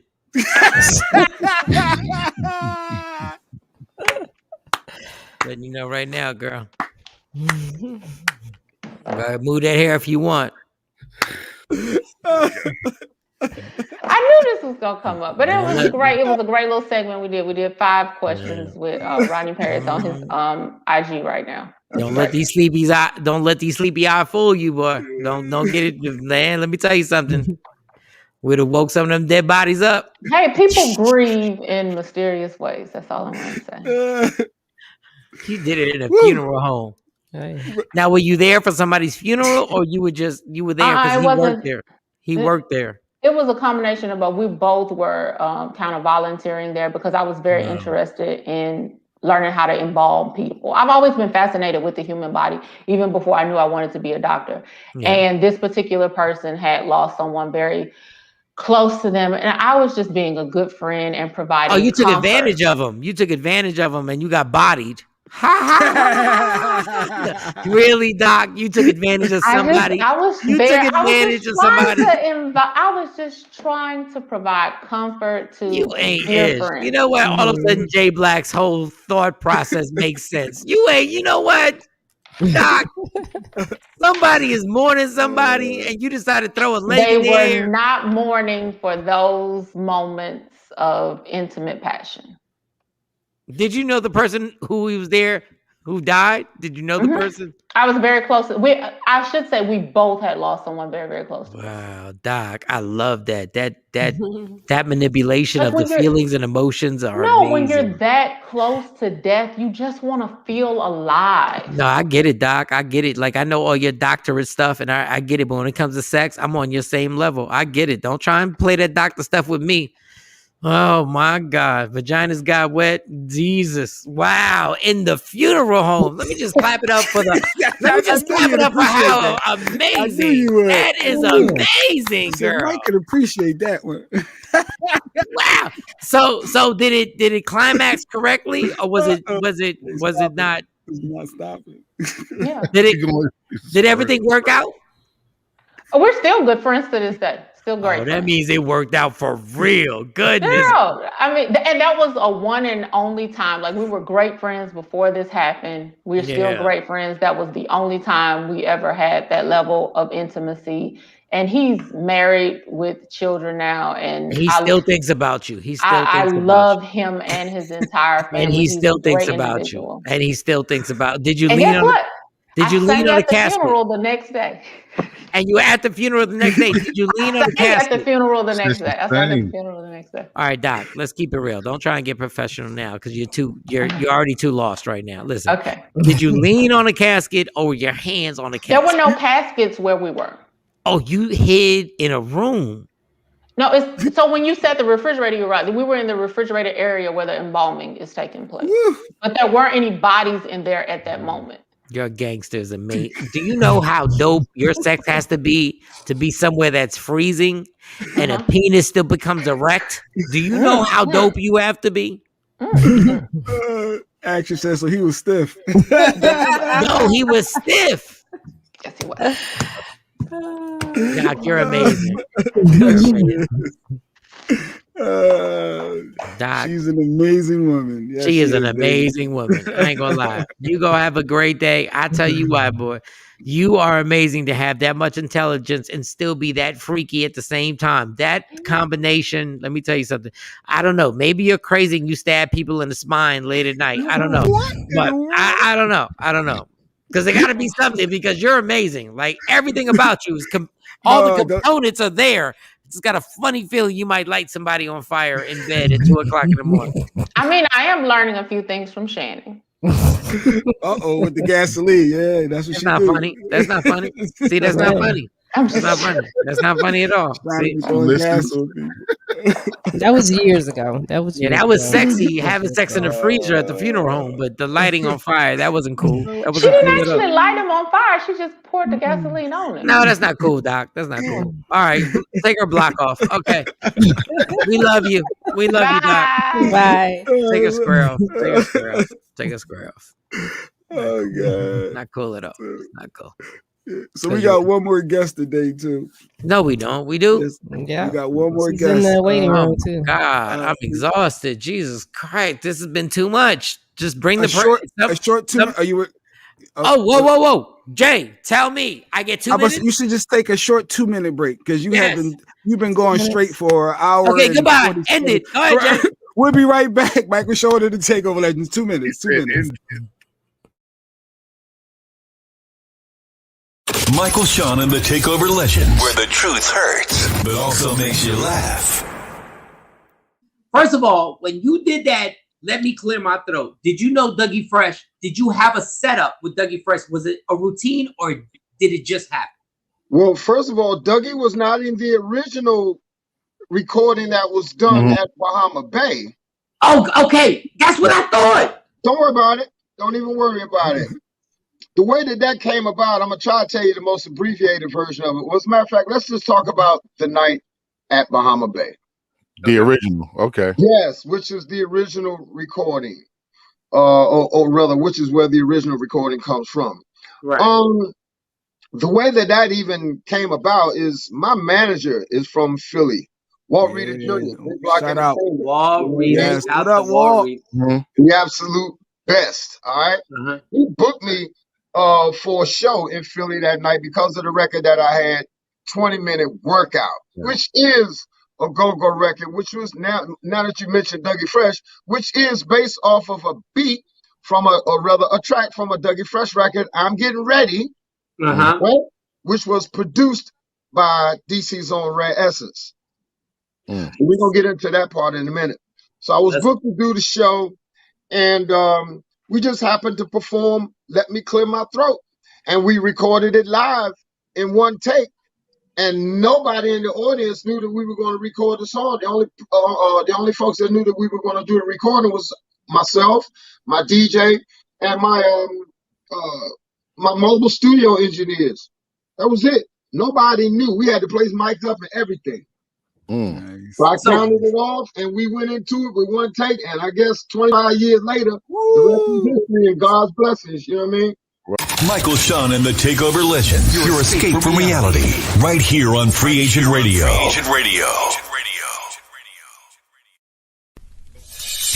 We the worst records, baby. We about to create a perfectly horrible song. Y'all know I've been in the gym, and now all I wear is tight shirts, tight shirts, tight shirts, tight shirts, tight shirts. Yes, I do. Michael Shawn wears tight shirts every day. I wear tight shirts because I'm working out some. And if I wear the right size, you won't see none of my little cuts in my arms or whatever. Short sleeve tight shirts in any type of weather. People talking trans when they see me in the street. Your shirt's so tight, we can see your heartbeat. Man, clown me if you want, I'm sticking to my guns. And when December comes, it's gonna be fun. You can crack jokes and treat me like a jerk, but one day you'll see my six-pack right through my shirt. And even if I wanted to, I just can't stop. I just might rock an Ezekiel crop top. Whoa. What? Did I take it too far? What? Yes. Whatever.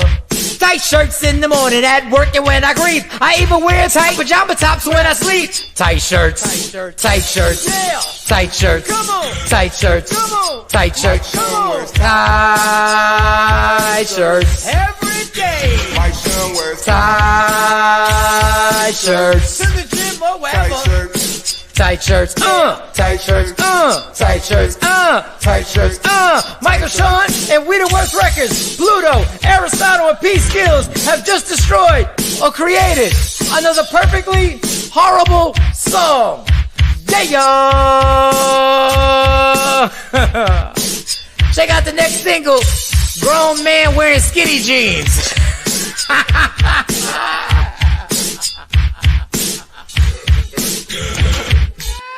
That's it, bro. Mix it up. Don't never stop if you want to be on top. Yeah. Tap in. TakeOver Legends, Jay Black, DJ Cam, Shawnee Scott, and real quick, y'all. Do y'all like my lighting? My lighting today? It looks good. Yeah, Cool. good. It's brighter than yesterday. Yeah, definitely brighter than yesterday. There you go. Okay. The embarrassing part is that my lighting that I had, I broke it, right? So the lighting I have today, I had to get from my oldest daughter, Amani, because she does makeup, and I Oh, her ring realized, light.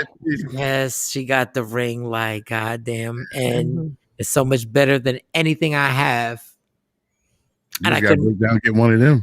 Yeah, I got to break down. On too. That's on. And I was like, Monty, you think this is gonna work? She was like, Dad, it's gonna work a lot better than what yours. And I said, yeah, Shady, yo, it's gonna work a whole lot better. yep.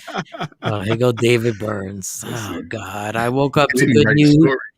I woke up to good news to share, and with y'all to congratulate the cast of The Wash on Amazon Prime. The Wash, for those who don't know, let me read the whole thing. The series is shot in Dallas, and it just got nominated for a Daytime Emmy Award. Nice. Thank God for the cast and for me and my wife to be extras and be a part of a now Emmy nominated series. I'm very happy for them. Season 2 is still out right now on Amazon Prime. The Wash is really an amazing show, and shout to those guys that put that together. The women, the men that put that together. The show is actually amazing. Please, Michael, Shawn, you all make a shout out to them. They all were phenomenal in the series. They're incredible.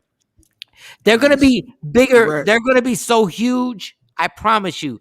Within a year or two, they're already doing amazing things. And when I say they're going to be huge and this series is going to be something that the whole country is going to watch, shout to The Washed. Nice. Promise. Promise. Dave. All right, Jay, who we got next? Who's our guest? So yeah, we got a guest bringing in actually Leah Frazier, our resident attorney, introduced and told us about this next guest. And actually I did a little vet and I did a little research on her yesterday. She's really, really good. She's a real estate mogul. She's into real estate. She's into fixing credit. She's into getting stuff knocked off your credit report, building your credit score, a whole plethora of things. She has a lot of good stuff. Wait. He said plethora. Hold on, wait. Let's go. Oh, you a hater, Shawnee. Plethora. That's a good word for me. You're gonna really not clap it up for So, ladies and gentlemen, let's bring on Noelle Randall to the show. Noelle Randall, good morning, Noelle. Good morning. Hi, everyone. Good morning, Noelle. Shawn. Hey, Hi, Shawnee, can you put the scroll that says plethora? Can you just put that on there? Can you come on?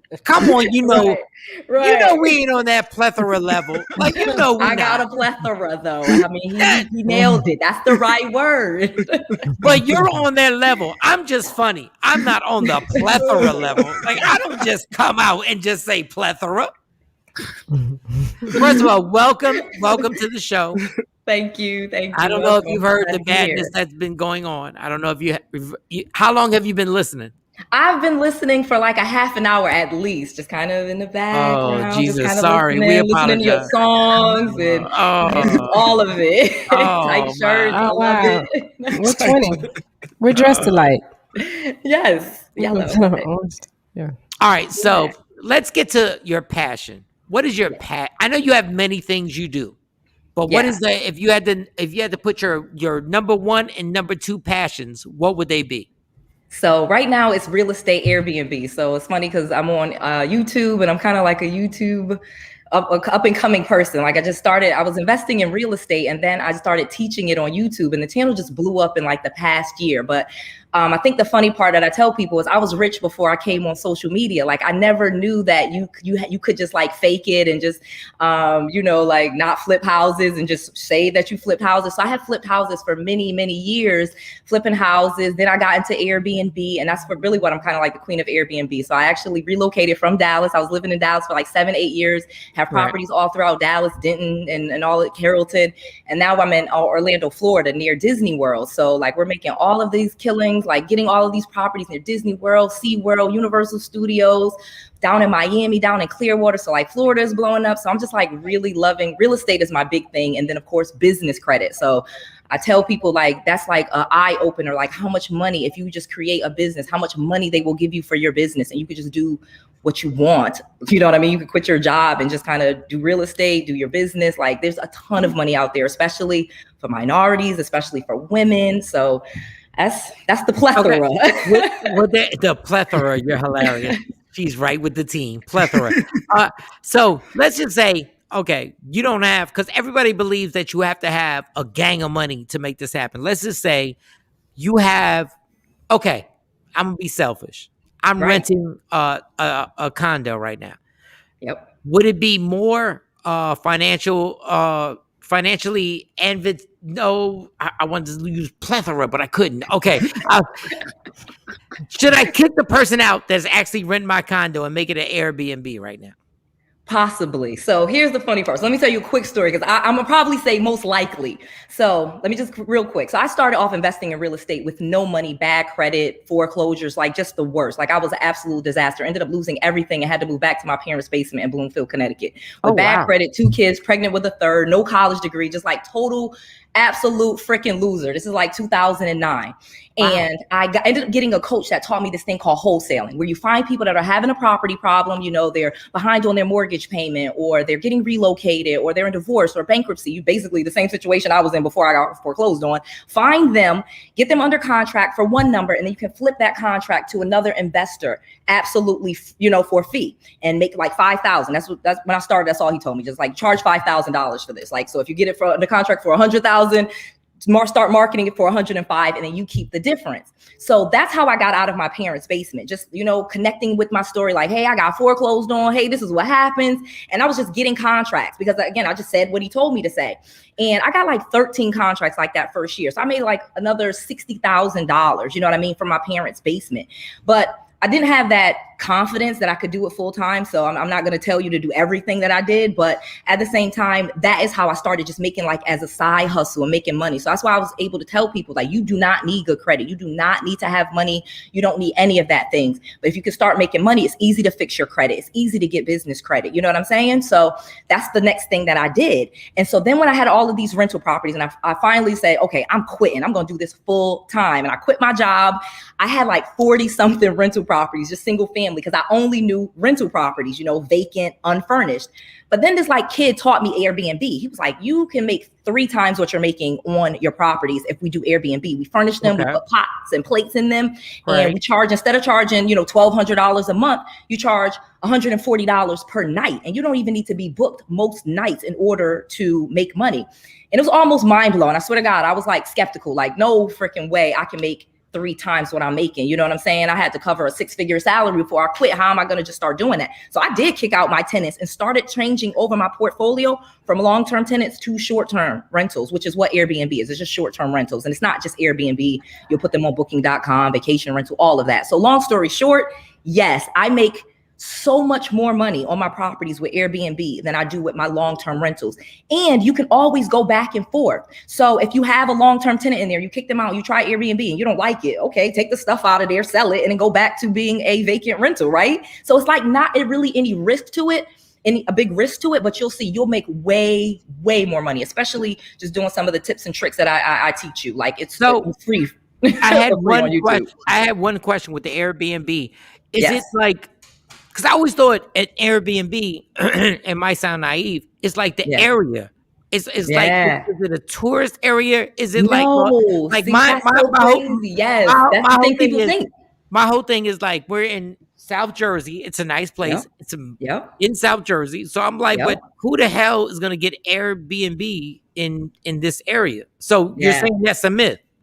That's a myth everywhere. Like I had properties, I pretty much have properties all over the country from my students, you know, between me and my students, but it does not have to be Orlando, like how I moved here. I have properties in Carrollton, in Denton, in Atlanta, outside of Atlanta, in Snellville, you know, like in the suburbs, okay? Because it's most people just, if there's hotels there, first of all, then you can do Airbnb. If there's a hotel, any, you know, 10 miles, 20-mile radius, you can do Airbnb because that means people are booking nights, and you don't need it booked every single night in order for you to make more money. If you only have bookings 2 weeks out of the month or 3 weeks out of the month, you're going to make more money than you do with that unfurnished vacant rental.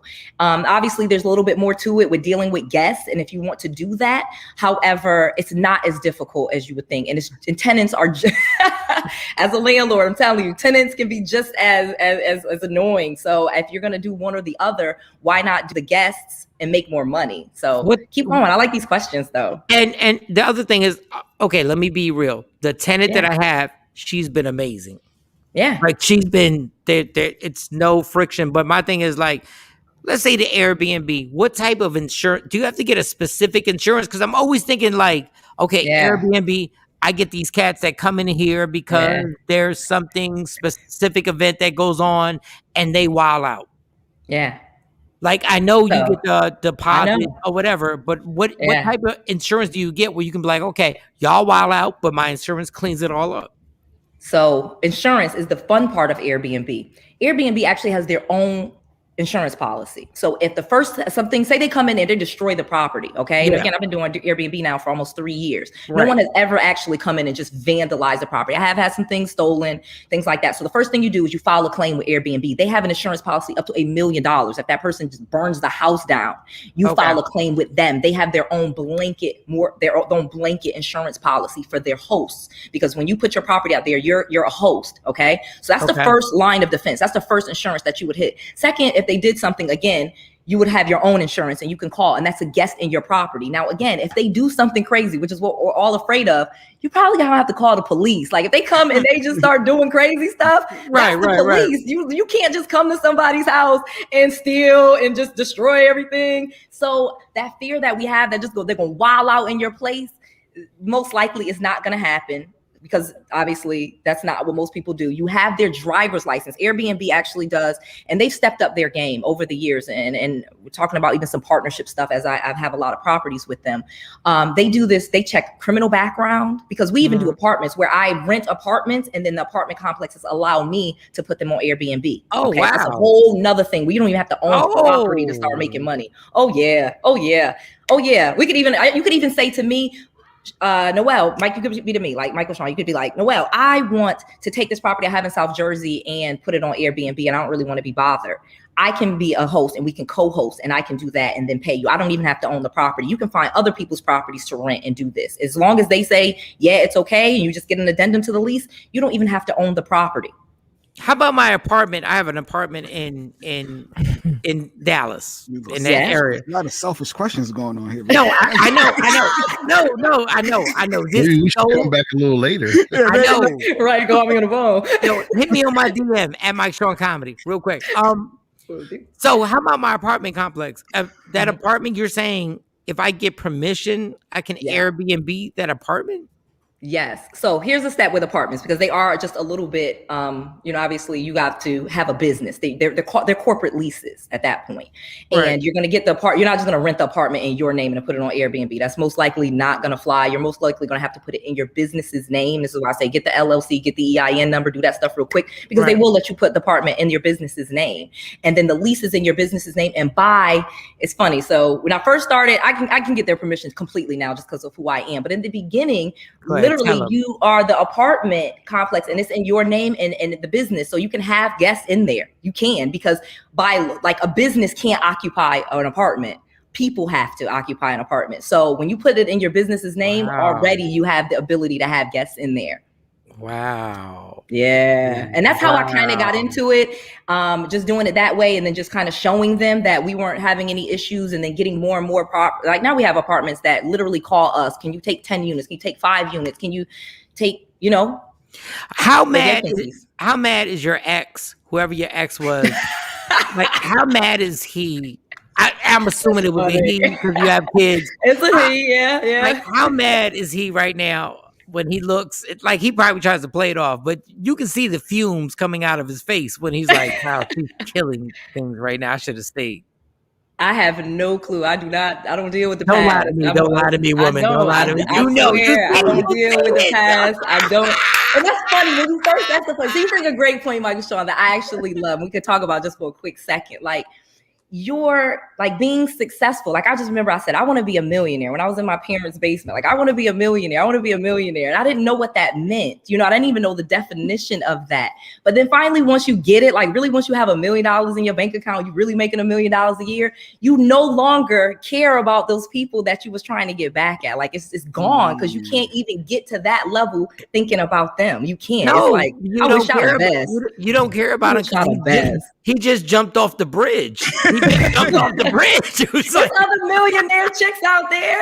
I don't even think I'm the only one. I wish, like I said, I wish him the best. I hope he finds another millionaire chick just like Noelle that actually likes him, because I get it. What I like about her is doing my vetting and looking through, she shares all of this knowledge on her YouTube page. She's not like, hey, sign up for this and pay me. Like, she's giving you all of these tips and tricks to help you advance. When I saw the one thing that I can vouch for is in building your credit, how to increase your credit score by 200 points. She gave you all these easy tips. And one thing I did for my daughter and increased by 100 points, literally, I just added my daughter onto my credit card and made her authorized user. I didn't give her the card. When it comes in the mail, I keep the card. But by her being on there, her score, she called me like 3 weeks later. Dad, oh my God, I'm in the 6 something now. I was in the 5s. So you literally, just by being an authorized I am user Jay Black. So what's your real name? Because I'm just saying I am Jay Black. That's what my dad did to me. I had bad credit and I said, Dad, can you help me? And my dad put me on his credit cards. so when you, because I want to do the same thing for my kids, but when you call the credit card, you just make them a user. How do you go about doing that? It's easy. Literally on some of them, and I am Jay Black, he may answer.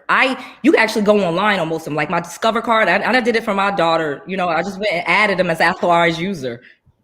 It was online. And you put their social security number and all that good stuff? Yep.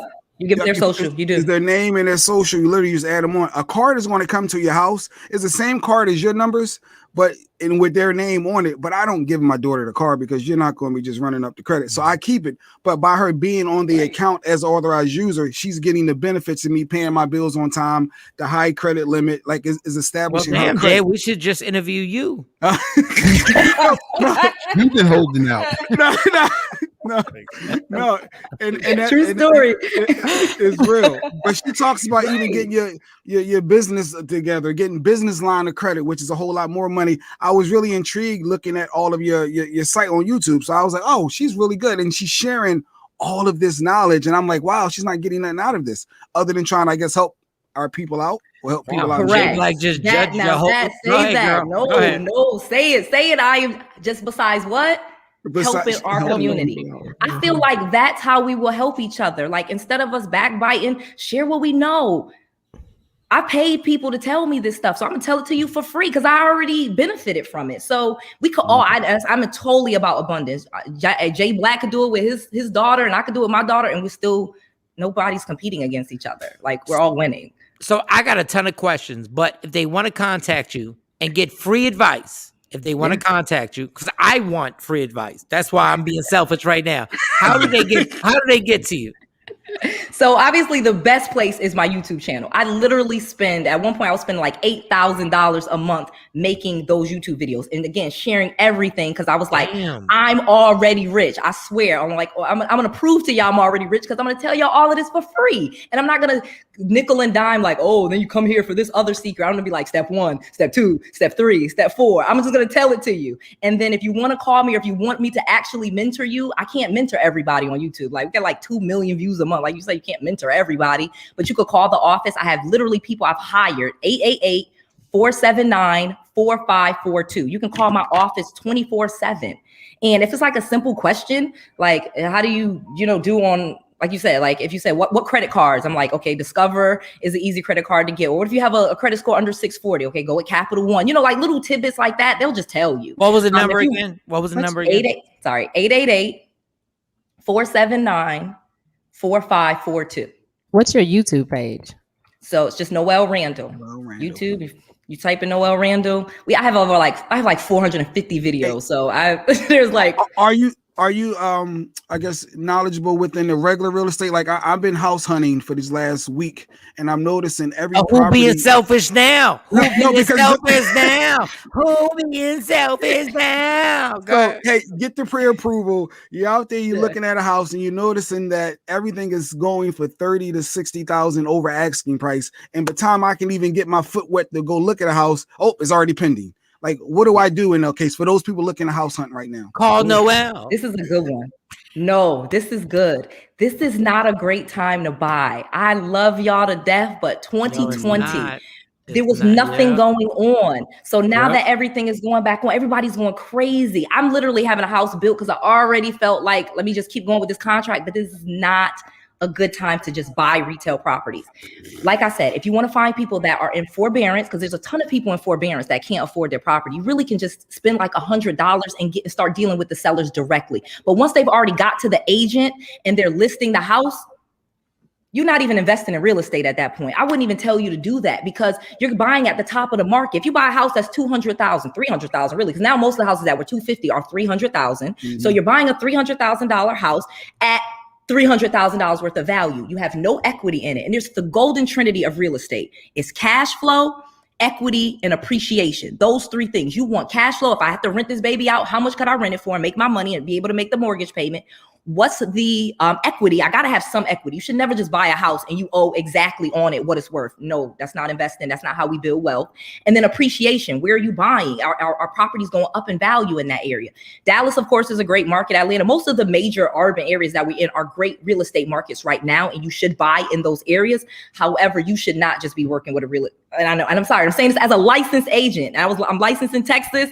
I'm licensed in Florida, and I used to be licensed in Georgia. I had to just let Georgia go because of the continuing education. I'm saying this as a licensed real estate agent.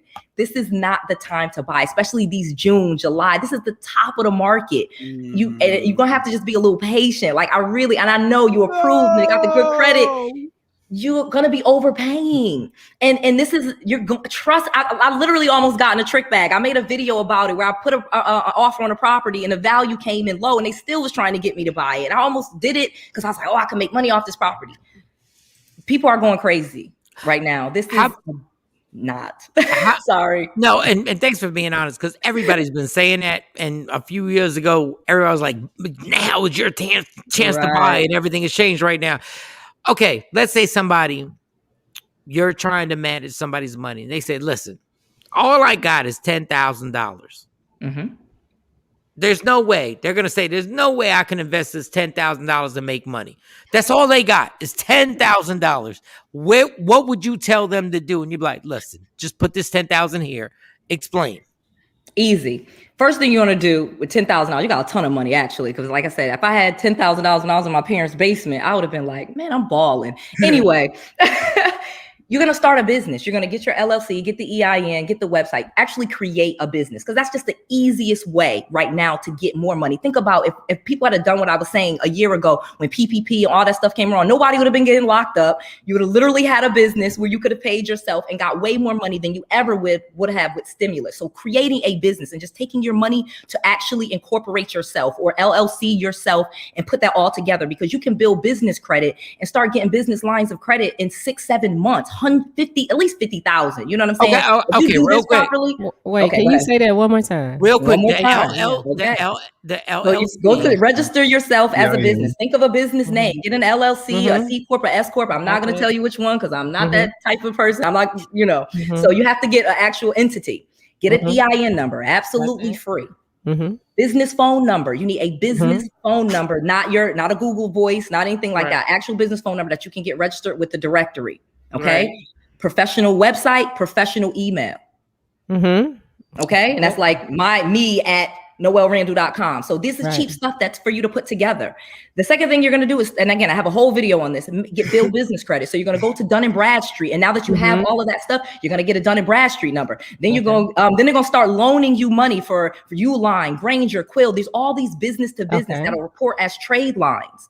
Then the next thing, easy, Capital One Spark card, Citi, there's like 3 or 4 business cards. Actually, and again, this is if you have bad personal credit.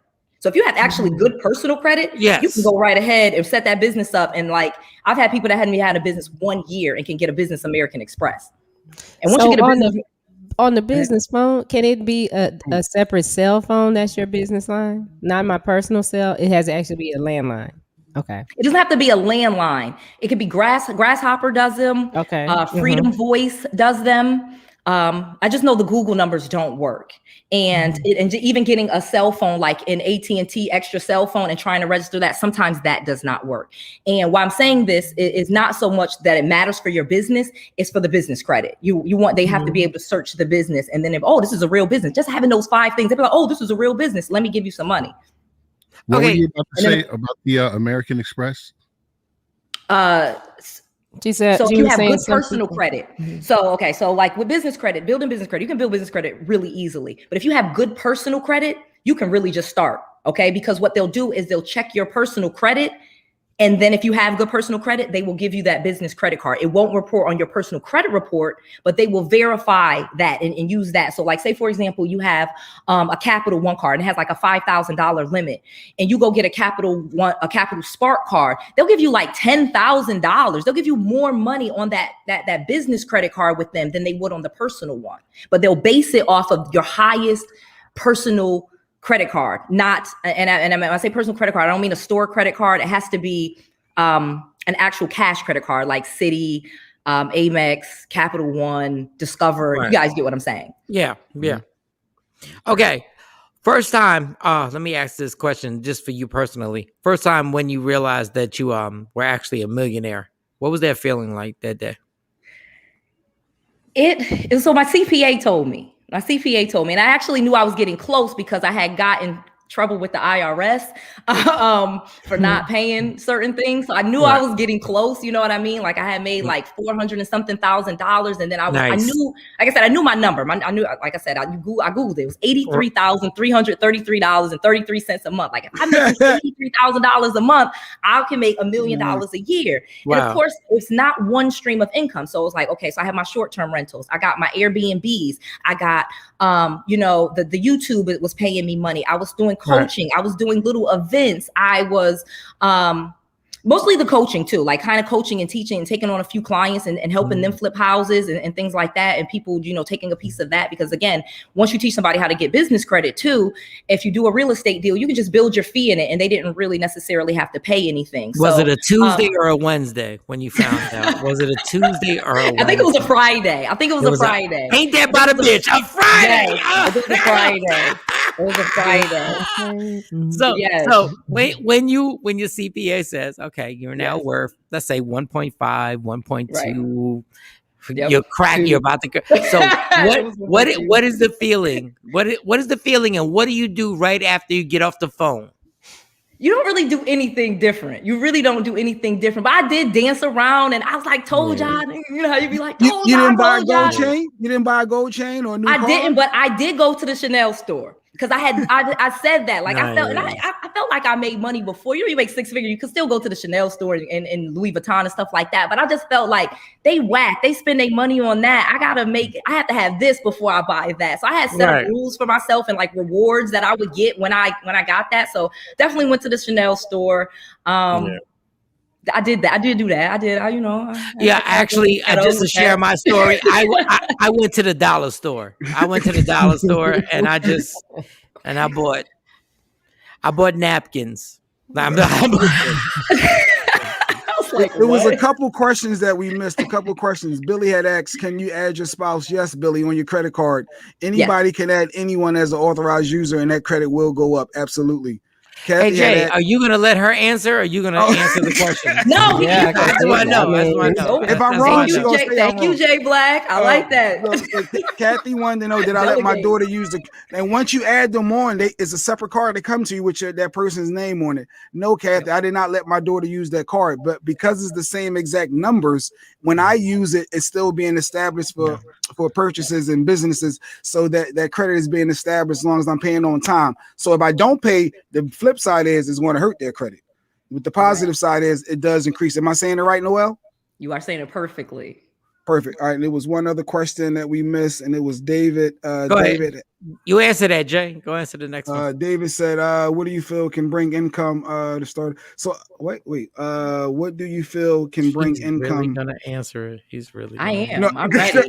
I was going to. What do you think can bring in income when you start a business? The easiest thing is giving away something for free. So this is something, again, my coach taught me how I built. So one of the things that you want to do with your business, of course, is build your email list. So like I said, one of the things that you're going to do is get like Constant Contact or MailChimp or Aweber. So you have an email list, because your email list, and this is something my mentor told me, if you have an email list with 10,000 people on it, you have $1 million there. because then you could just email them with different offers. You could take affiliates. You don't even have to have a product at that point. Just having an email list is worth $1 million. So the easiest way to get an email list is for somebody to give you their email is to give them something for free. So like when I first got started broke in my parents' basement, people will want to know, of course you put out bandit signs like, hey, are you behind on your payments? Call us. But then some of them will be, do you want to know how much your house is worth? I can tell you for free. Or do you want me to tell you the 7 easiest ways to sell your house without a real estate agent? I'll tell you for free. And I just made like these little checklists and would give it away to people for free. But in order for them to get it, they had to give me their email address. So now at least I know you're interested in that thing. And you could do that with anything. Like if it's somebody that wants to do their hair, how to style your own hair, 5 easy ways or the best stores on Amazon. Think of something that people will want, like a checklist or a freebie, like a download that you could give them for free to get their email address. And then once you have their email address, then you can email them over and over again, like on a daily email with offers like, hey, call me. Like, I swear to God, if you get on my email list, I'm going to be like, want to call? You want to talk to a call? You want to talk to a call? They're going to keep offering you that over and over. Like, hey, do you want to talk to somebody on my team? So so we got a question. When's the best time to add your kid to the credit card? When's the best time? Is it a certain age? That's a good question that I don't know. That one, I don't know if you can add them before they're the age of 18 because I've never tried it. But I do have kids that are less than 18 and I'm going to see if it does work. But like I have my 2 stepdaughters, they're older. I did do, she has one. That's how she got her credit score up. And then she bought a car. Her credit score went up like in 60 days. Can you give your number one more time? Somebody wants your number one more time. Okay. 888-479-4542. That's the number to Noel's office. What's the worst mistake a person can make? What Billy's about to do? That's the worst mistake. Billy's ready to quit his job. Right. You got me ready to quit my job. Okay, Billy. Michael Shawn, one more time. What'd you say? What's the worst mistake you could do with other than what Billy just did. Like Billy heard you, and I think because you're pretty, he was like, I'm quitting. And because she said it. Dude, you can't just quit your job right now. Like we promised you, it's not going to work out well. Right now. But what's the biggest mistake that people make? Like the doubt they have, or the mistake they make that they put their money in or try to do? I think the biggest mistake is that we don't feel like we have to invest anything. You know what I mean? We're so afraid to buy somebody's course. We're so afraid to go to somebody's seminar or their conference. And Noel did that like crazy. Now, I'm not saying you're going to go and they offer you stuff. I'm not going to lie. I've been to conferences and at the end of them, they offer me this or they offer me that. You don't have to accept all of their offers, but you're learning at every point in time and you're meeting new people. And you have to get out of the same circle of people. You're not going to be a millionaire with your same circle of friends and your same family. You're going to have to go meet new people. You're gonna have to sing something. Like, stop playing. I invested when I was in my parents' basement. I literally had to cancel one of my classes at college because they made me go to college. First of all, I'm not like that smart. They made me go to school. That's how they let me live in their basement with my kids and my husband. They're like, oh, you going to school? Good job. And so I canceled one of my classes, got a refund, and that's how I paid for my coach. And it was kind of gutsy. I couldn't tell my parents I did that. They'd be like, you stupid. What are you doing? You gonna pay this guy? And I'm like, yeah, he gonna teach me this thing. And it worked out for me because I feel like I believed in it, 1. And 2, I was like, gonna just try it. Like, you just gotta start trying some stuff and not being afraid. We only get one life. We're not coming back. Thank you. And she paid over $20,000 for some of this knowledge. She was paying people to pick their brains, and she's giving us that information for free on her YouTube page. And I thought that was dope. I really commend you for that. So quick, fast, in a hurry. Do you hold hands on the first date? I do not. I am not. I'm not sure if you get my personality. I'm super fun and nice, but I'm like not affectionate. I'm affectionate because I got all these kids, but I like my kid. Like I like little people. Like, and me, I'm cool with my husband and stuff, but I'm not like, no, we're not holding hands. And so you and your husband don't hold hands when you're in public? Not at all. No. You holding hands, Michael Shawn? I'm not. Yeah. I'm asking. You're the guest. You cuffing? Don't be So how long have you been married now? 16 years. You've been married 16 years. But that was before the millions. Okay. Yes. He was in the basement with me. He was there, broke too. They was like, y'all should get divorced. Why you got that broke man with you? You whoa. You were married in the basement. In the basement. in the basement. Let me tell you something. Let me clap it up for that right there. That is gangster for real. When you two were sitting in the basement and then he supported everything that you were doing, he was like, was there ever a time when he was like, you sure you want to do that? Yeah, oh, it definitely was a lot of that. Are you sure? Because this is how we got in the basement, was me trying to flip houses. So he was like, you sure? And I was like, I just feel like we could do it. You know what I mean? I was going to, like I said, I was going to the University of Connecticut. So I'm going and taking classes. And I'm like, they're not, this not gonna do it. I'm like, we could get back to flipping houses. We did something wrong. I knew we had did something wrong. Like, I don't know. I'm like, we did something wrong. We did not do this right. It got to be a better way to do this. And he did at least buy into that. And he rode with you. He rode with her. He did. He did. And I was able to ride with. And so then I was like, that's when my mind opened up. Like, you could do anything you want and make money. Like, if you just find the way. Like, he started writing jingles, and like, if you hear my my YouTube and the song that my husband wrote, that he was writing jingles for other people, and I was like, hey, write me one. Wow. How many kids do you have? So I have 5 that I gave birth to, but we have 7. So God, let me tell you, you are right here. Listen, people, call her up. Let me make sure I got this number right, because Shawnee put it up there, but it's 888-479-4542, correct? Yes. Okay. This has been a pleasure. Can we please have you back? Your energy makes me feel like I can make this happen. She's my new friend now. I'll be calling. No, she's my new friend. I'm about to. No, she's my friend. Are you on IG? Are you on IG, Noel? I am. My IG is not popping the way it could or should be. I think not popping like the YouTube, because I told you I was rich before I showed up for all this. I don't even know what I'm doing when it comes to social media. I think I got like 11,000 followers or something. And not the exact place, but where are you based out of? I'm in Orlando right now. So I have but I'm all through. So our corporate headquarters, we're actually going to be moving to Atlanta, just because we're finding better staff. So I have property in Dallas, Connecticut, Massachusetts, Florida, of course, and Georgia, like my own stuff, and then between everybody else. So I'm mostly in Florida and Georgia and Texas the most right now in 2020. When you're in Atlanta, just make sure you and your husband don't go to dinner with T.I. and Tiny. I'm just saying. That's all I'm saying. I heard. And if you do, make define the dinner. Be like, yeah, I heard they be in this stuff. Yeah. Your IG is popping. It is. You got 22,000 followers. You said 11. You undercut yourself. Okay, see, my team is doing something, because my IG was whack. And she talks about how you got all of these people on YouTube and nobody over here. And one of her suggested side hustles was managing social media for people that need that. And I was thinking my wife could do that. That would be a good thing. And she said people need to manage people IGs and stuff like that, and they get paid for it. That was one of her suggested side hustles. And I see that's what you're doing. Side hustle. It's a very good side hustle, because think about it. Doctors, I have a lot of now doctors and dentists and chiropractors. They don't have anything going on social media, but they have money. So they will pay you to do their social media. And they don't necessarily need a pro. They need somebody that knows it enough. You know what I mean? So I know a ton of doctors, dentists, chiropractors, and that's lawyers. Why I'm calling you after the show, because my wife loves a little side hustle. She loves social media. It's a perfect combination. Let's link up. Don't rent your Airbnb in Atlanta to T.I. I'm just trying to do some stuff in there. They're gonna do some I'm trying to warn you. Just make sure, if not, they have to write something. They have to sign a disclaimer. I heard. I'm just trying to look out for you. You're doing well. You and your husband are amazing. Don't rent the Airbnb or go to dinner with T.I. and Tiny. Thank you so much. Thank you. If we could please have you back next week, because everybody needs to have this information. Congratulations on all the success, you millionaire. And to the whole family. Thank y'all so much.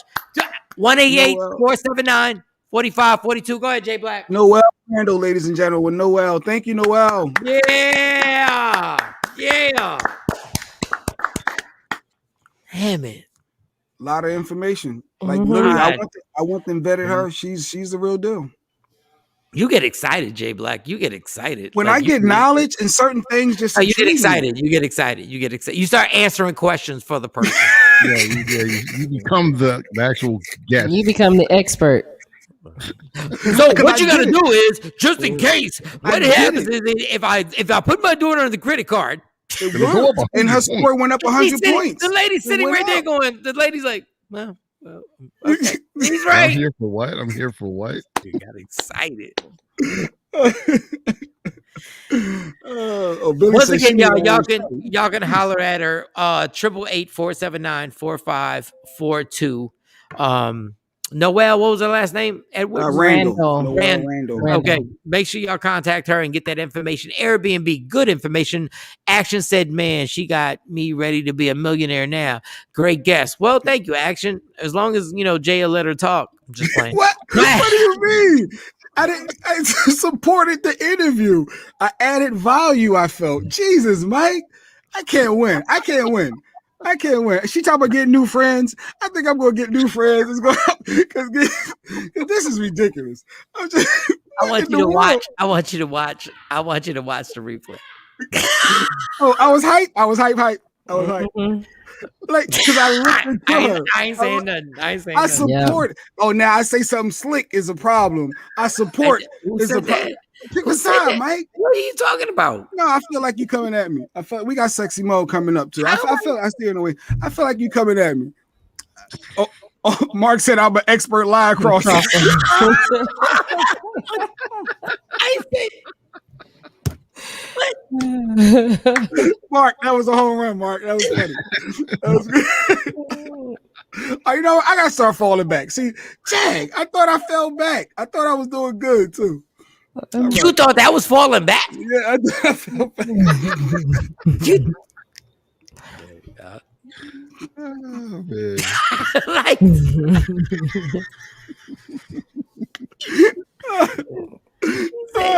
He jumped in. Hold on. He jumped in.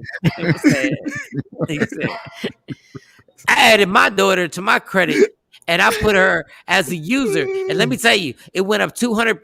And she called me and did like what you need to do. I said, who are you? You know what? It works. It's not just somebody saying it. Jay been through that. So with me going through it, I'm sharing. If that's the case, just share it, and we'll have a J Black segment. That we'll do a J Black financial advisory segment. Like we'll do that. See, oh wait, here you go. Thank you, Adrian. It was nice to have an example of what she's saying actually was working. Yes, that was my only point. I was trying to show you what she's suggesting on her YouTube actually did work. Yeah, and it's great when you talk about it with us. It was just that we had a guest. And it was the guest. No, the guest was looking at you like this.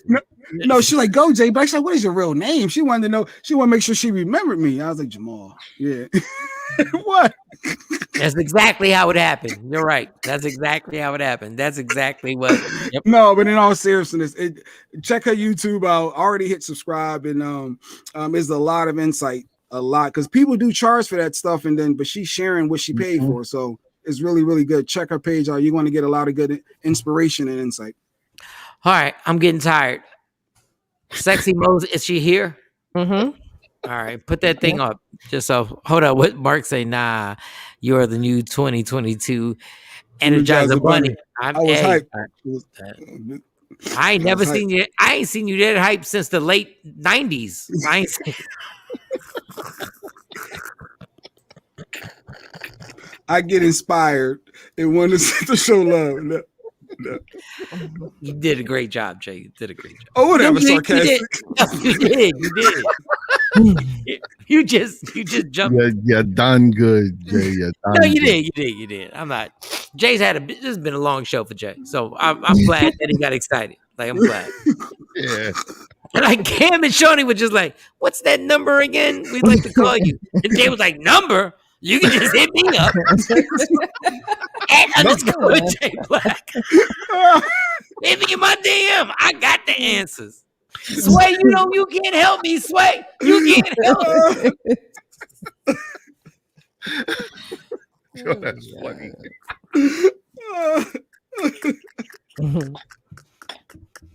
All right. All I said was that you got excited. You wanted to expand on this. All I said, your energy kicked up. You did kick up. It did. It did. It was fine. Got excited. Jay hadn't been at hype since the DNA test. That's a comment from Action. Yo, Action. Action's killing it. Yo, we gotta get. Listen, at some point we gotta get Action a box. We gotta get Action a box. He's too much. Oh, This God. entire show has been amazing, attorney and the real estate mogul. I've learned a lot. Thank you, Doc. Thank you, Doc. I wondered And if you the doc too, felt Doc. that I was I too hyped, Doc? Because I really respect the doctor. No, you were Was- too hyped after the doctor. The doctor set your ass down. That's why. Dr. Hall had this dude in awe. Like I ain't never seen. Like Jay was so hype on this one. I felt good because when the doctor was on there, Jay was like, He was shrinking. He was getting smaller and smaller. I want her to be my counselor, though. I really "No, do. you don't. No, you I don't. do. I She think doesn't I'm want gonna to be a look into counselor. my insurance and I'm gonna see what she take. I think I'm really gonna go after. No, her. it's not going to be healthy because she can't be on the show and be your No, couple. she's gonna refer you. She's gonna Yeah. refer you. You got to refer you to somebody. But I'm Like, she comfortable. gotta- Oh, she probably have somebody else I may be comfortable with too. Yeah. She got to refer you to somebody like Quiche, like the Quiche something. Quiche, Dr. Keisha instead of Like- Dr. Kanisha. like Quiche Stairway. Like you got a Dr. Quiche Stairway or something. Because all right. That's when Shawnee thinks she's slick. Once she puts the allegedly with, it's time to go. Okay. We had a breakthrough of silence. I've never heard Jay that quiet in my life. Like I almost felt bad because this dude was really going back in his mind. That's why when we had the other thing, when he perked up, I felt good. I was like, okay, he's back. Yes, I can refer you. Dr. Hall said I can refer you. I really think you need a black male therapist. I don't think he needs a black male therapist because Jay's a manipulator, and No, I think the person. I get what she's saying, not a female, or male, but it definitely has to be black. So I need to feel comfortable with someone that look like me. So I get it. You need a transgender Muslim. You know what? God.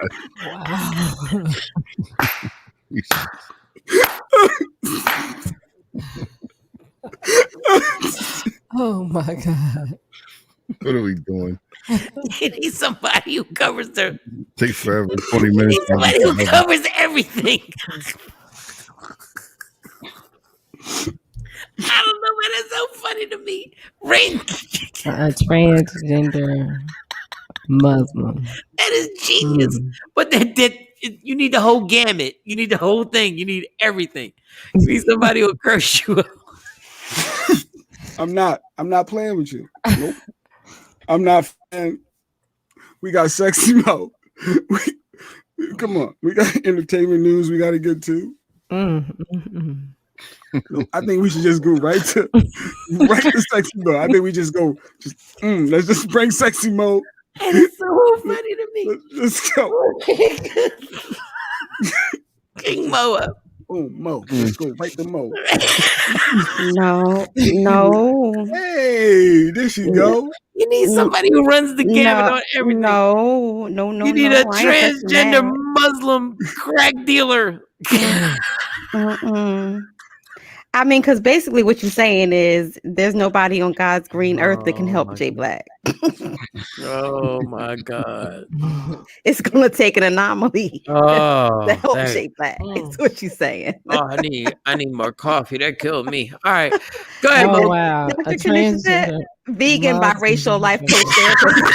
Wow. She goes right along with it. She gets my joke. A transgender Muslim biracial life coach therapist. Who eats bacon? Oh, he's making that Vegan, stuff. but who eats bacon? A transgender Muslim vegan biracial life coach who's an atheist. I need the whole thing, like everything. Oh, thank you, Doc. The Thank whole you. gamut. That's Oh. the only person that's gonna understand Jay Black. Oh, thank you, Doc. Thank you so much. Thank you. All right, go get to your stories. And I I'm gonna I put this can't. out there. I'm gonna put this out there right now. It is okay. I'm gonna do my best not to argue about anything you say. Oh, okay. He's not. He's gonna argue. No Well, argument. That's By no the fun. second story, he's gonna flip out. Mhm. The And story, that's he's no gonna lose fun. it. And Cam is probably right. Cam is probably 100% Talk right. There's about these Mark stories, said, dog. fun in that. Jesus will have to come back to help for Jay Black. I don't know. I think Jay Black, he got his spirit back with the last guest that we had. So I think he's okay. I think Because he was talking about money. He was talking yeah. about generating him some type of wealth. Mm-hmm. You know, Jay Black is motivated by the bag.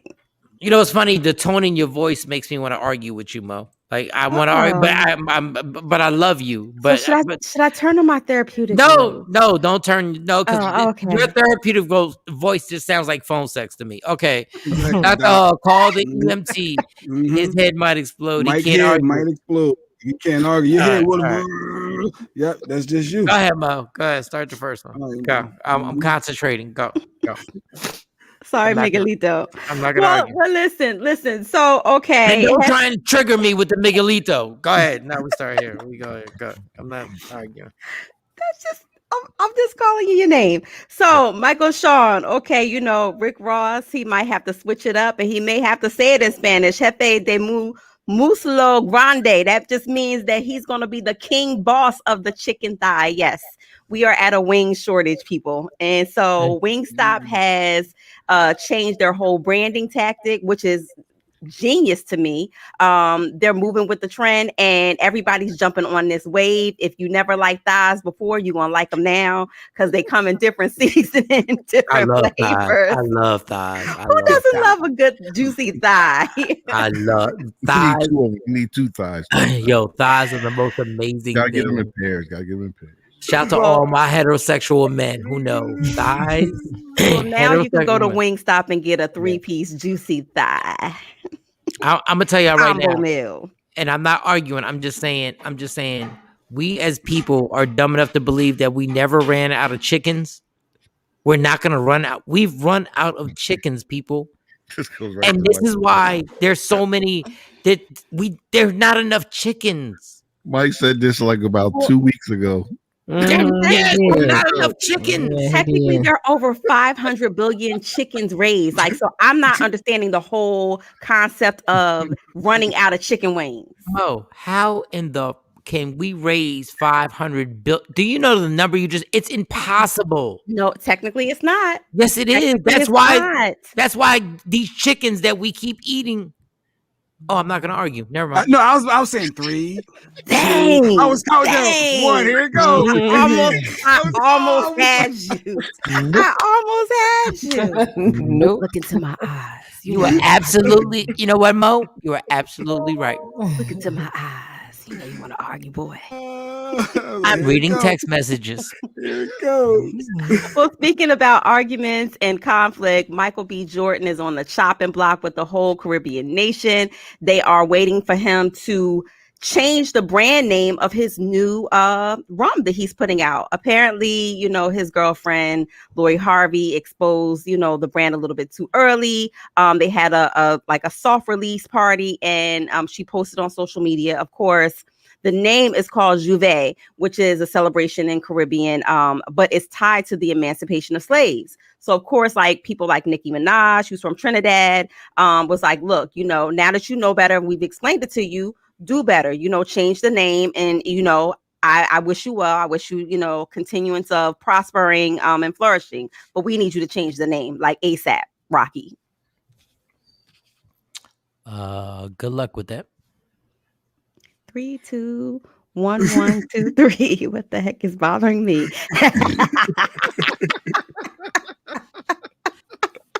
Good luck to everybody with that. Good luck. Oh, I don't know. Well, I'll tell you somebody who is gonna need good luck, and that's R. Kelly. Okay, He just R. Kelly. Well, you know, he fired his two previous legal lawyers, yes, his attorney.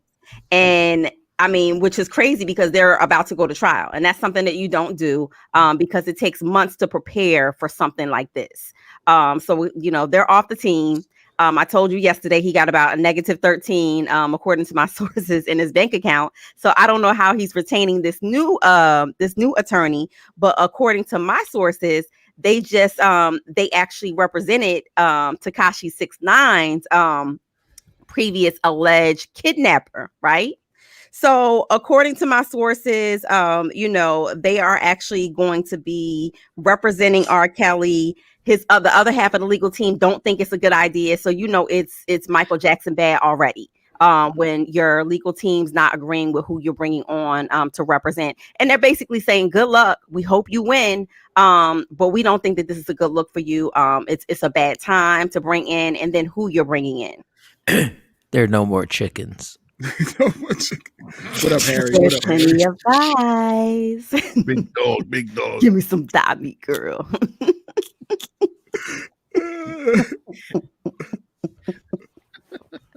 I can't. Next story. You gotta call Leah Frazier. Leah Frazier represent R. Kelly. He needs you, Leah. Go ahead. Well, to all my college students out there, I know y'all big mad because college is hella expensive. But if you're in Memphis, don't go to Rhodes because they're adding another $1,500 to y'all bill right about now. According to my sources, students are actually going to have to pay, and they're calling it a safety fee. And it's really not for them. It's for those who are vaccinated to continue to get the test, the weekly test. So they done worded it little fancy just to add on for those who are not vaccinated. And they're following suit behind, Atlanta's HBCUs, Spelman, Morehouse, Clark, Atlanta. They're all actually making sure before the fall hits, before September happens, that all of their students have to be vaccinated. Hey Mo, so they're setting the precedence. Just a quick question. Yes.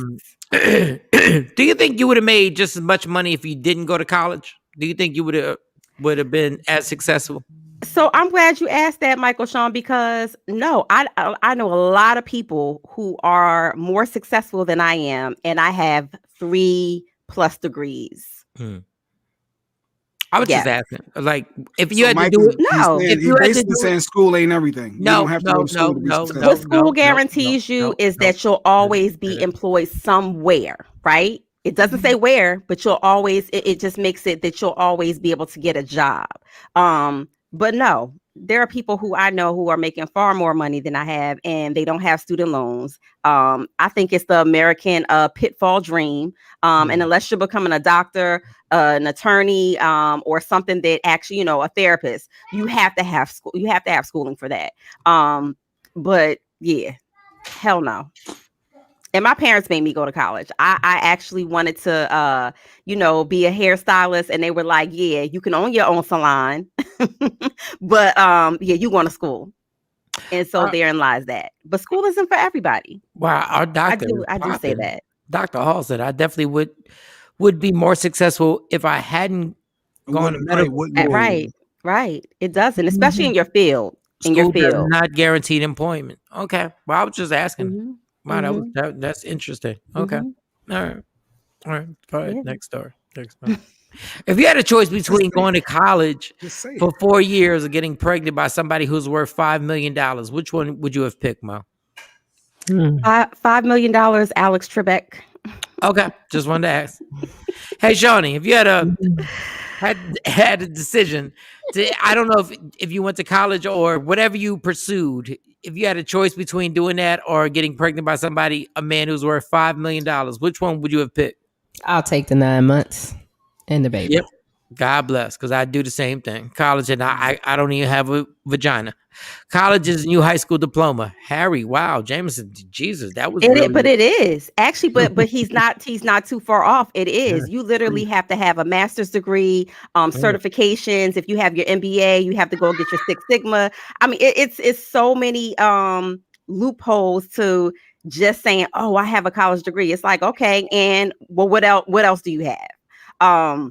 A bachelor's degree is unfortunately like nothing these days. It is like a high school diploma. Got you. Doc says she would do the school. She would go to college. I went to college out of high school because I was forced to. I didn't want to go. And that ended up me going to school for 22 years. And then I finally got an associate's degree. Wow. So Associates. What is that? That's nothing nowadays, right? But see, Jay Black. So I think got about it. this. Think about this. Some of your nurses have associate degrees in science. Yeah, When you he go to just gonna when you go try to to school. rain on what I got. I Some people got it. don't do Jay, the 4-year so you track. have associates at least? No, I didn't go to college, but no, I'm just Okay, saying. then. I'm just And saying, I like, you know, was very successful without a degree. I was GED, high school diploma. did better Okay, without the so degree. y'all getting too serious. So, ladies, the two ladies on the show, have you ever been like, it's been going on and you're like, you know what, I'm getting pregnant tonight? Have you ever decided I'm getting pregnant on purpose tonight? Well, I No. love my kid, but I never had the desire to have kids. Oh, so y'all were all your pregnancies were by mistake. Y'all never locked legs and nothing. Y'all just My first child, the firstborn child was planned. oh, okay. Yeah. So that was on purpose. Yeah, she was on purpose, and then all the good. other ones no. pregnant on purpose. Because I see A Jay trying to, vacation and a bottle of tequila was mine. I'm sorry. so that was on purpose. A Technically, vacation and a bottle of tequila later. Yeah, because you knew at a certain point you should stop or wear protection or something. You was No, like, you get F it. reckless. You get reckless. Yeah, that's what I'm saying. You said F it. You say it's whatever.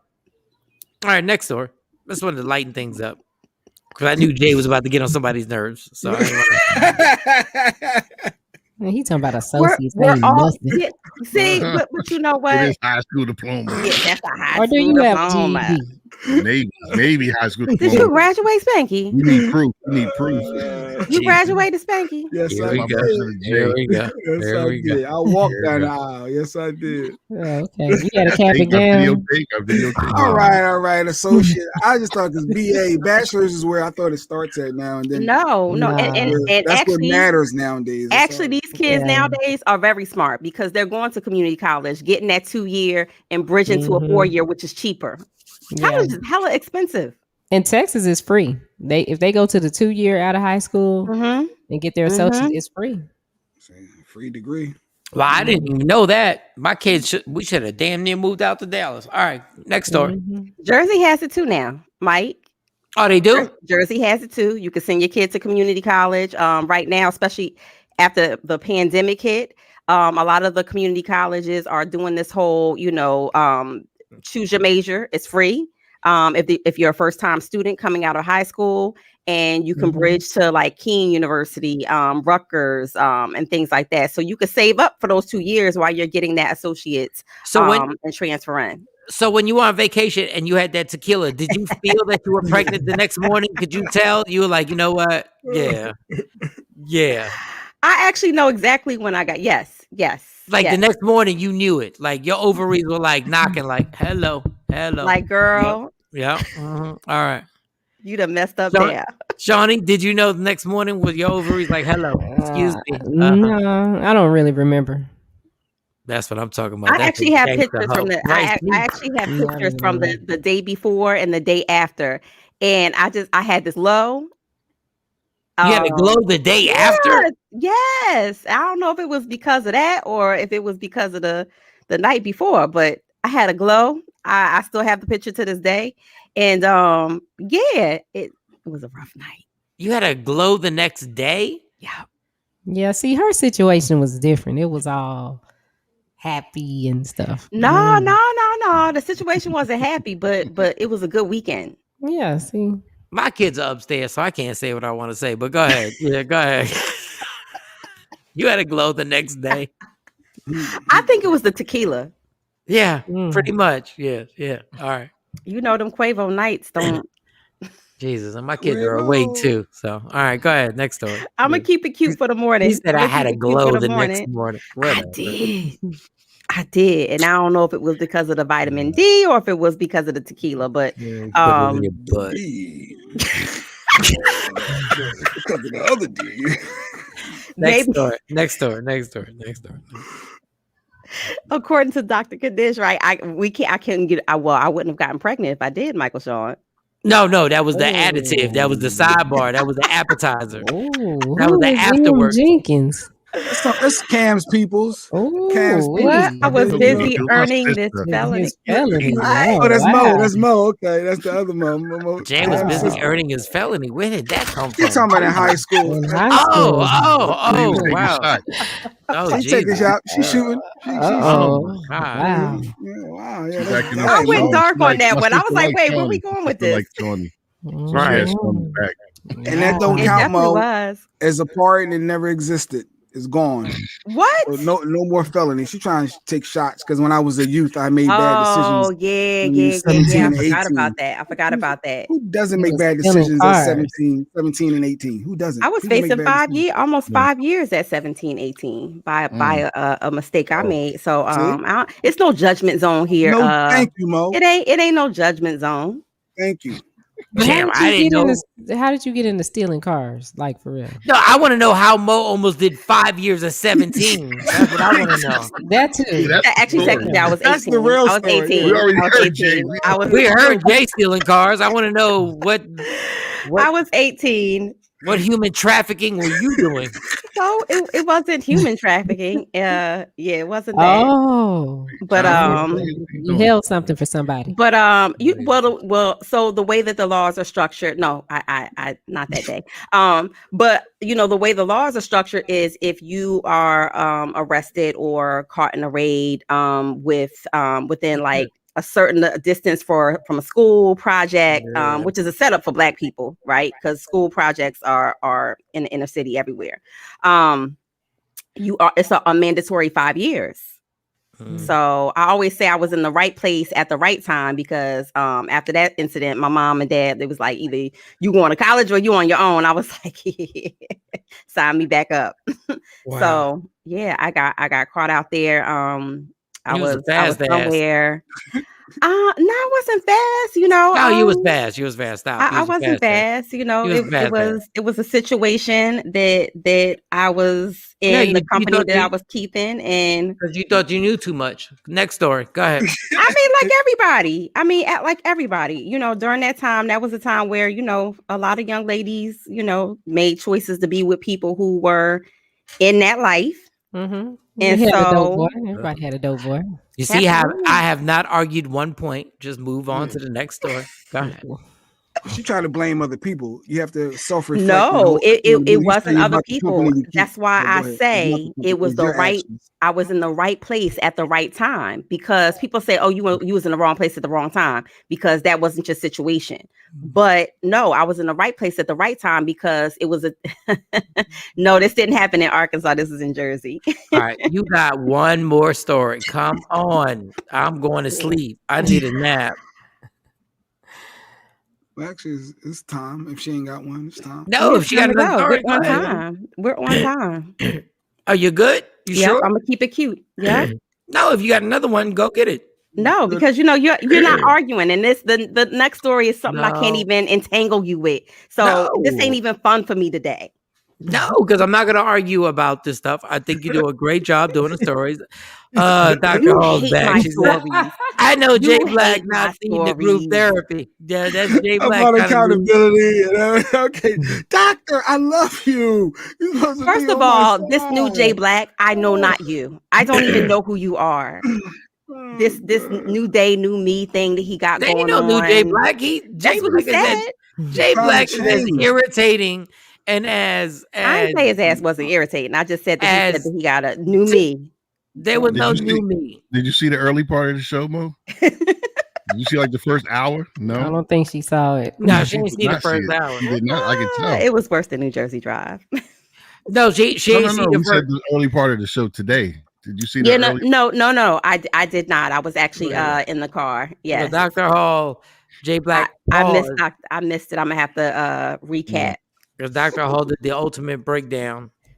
And I'm glad, because you know what? I can't do it because Spanky don't respect my degrees. He doesn't respect any of my expertise. So I'm glad that another woman was able to come on a show and just kind of break it down for Spanky. For the record, what are your degrees? Black. How many degrees and what are they in?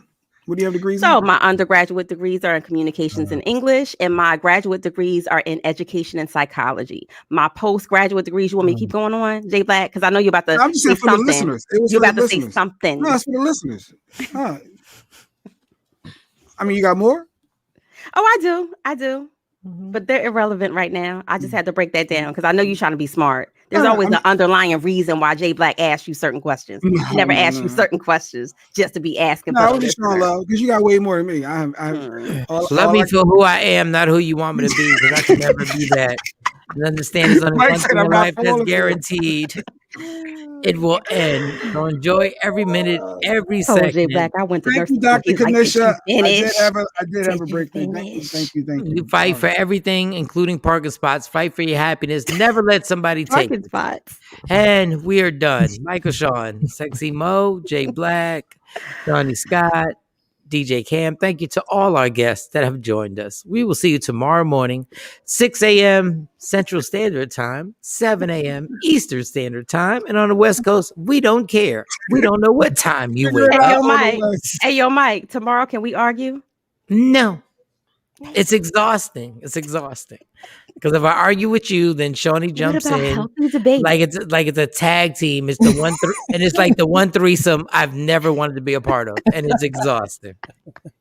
We will see y'all tomorrow. Best threesome you ever had. No, Michael Shawn and the TakeOver Legends, where nothing's off limits. Free Agent Radio.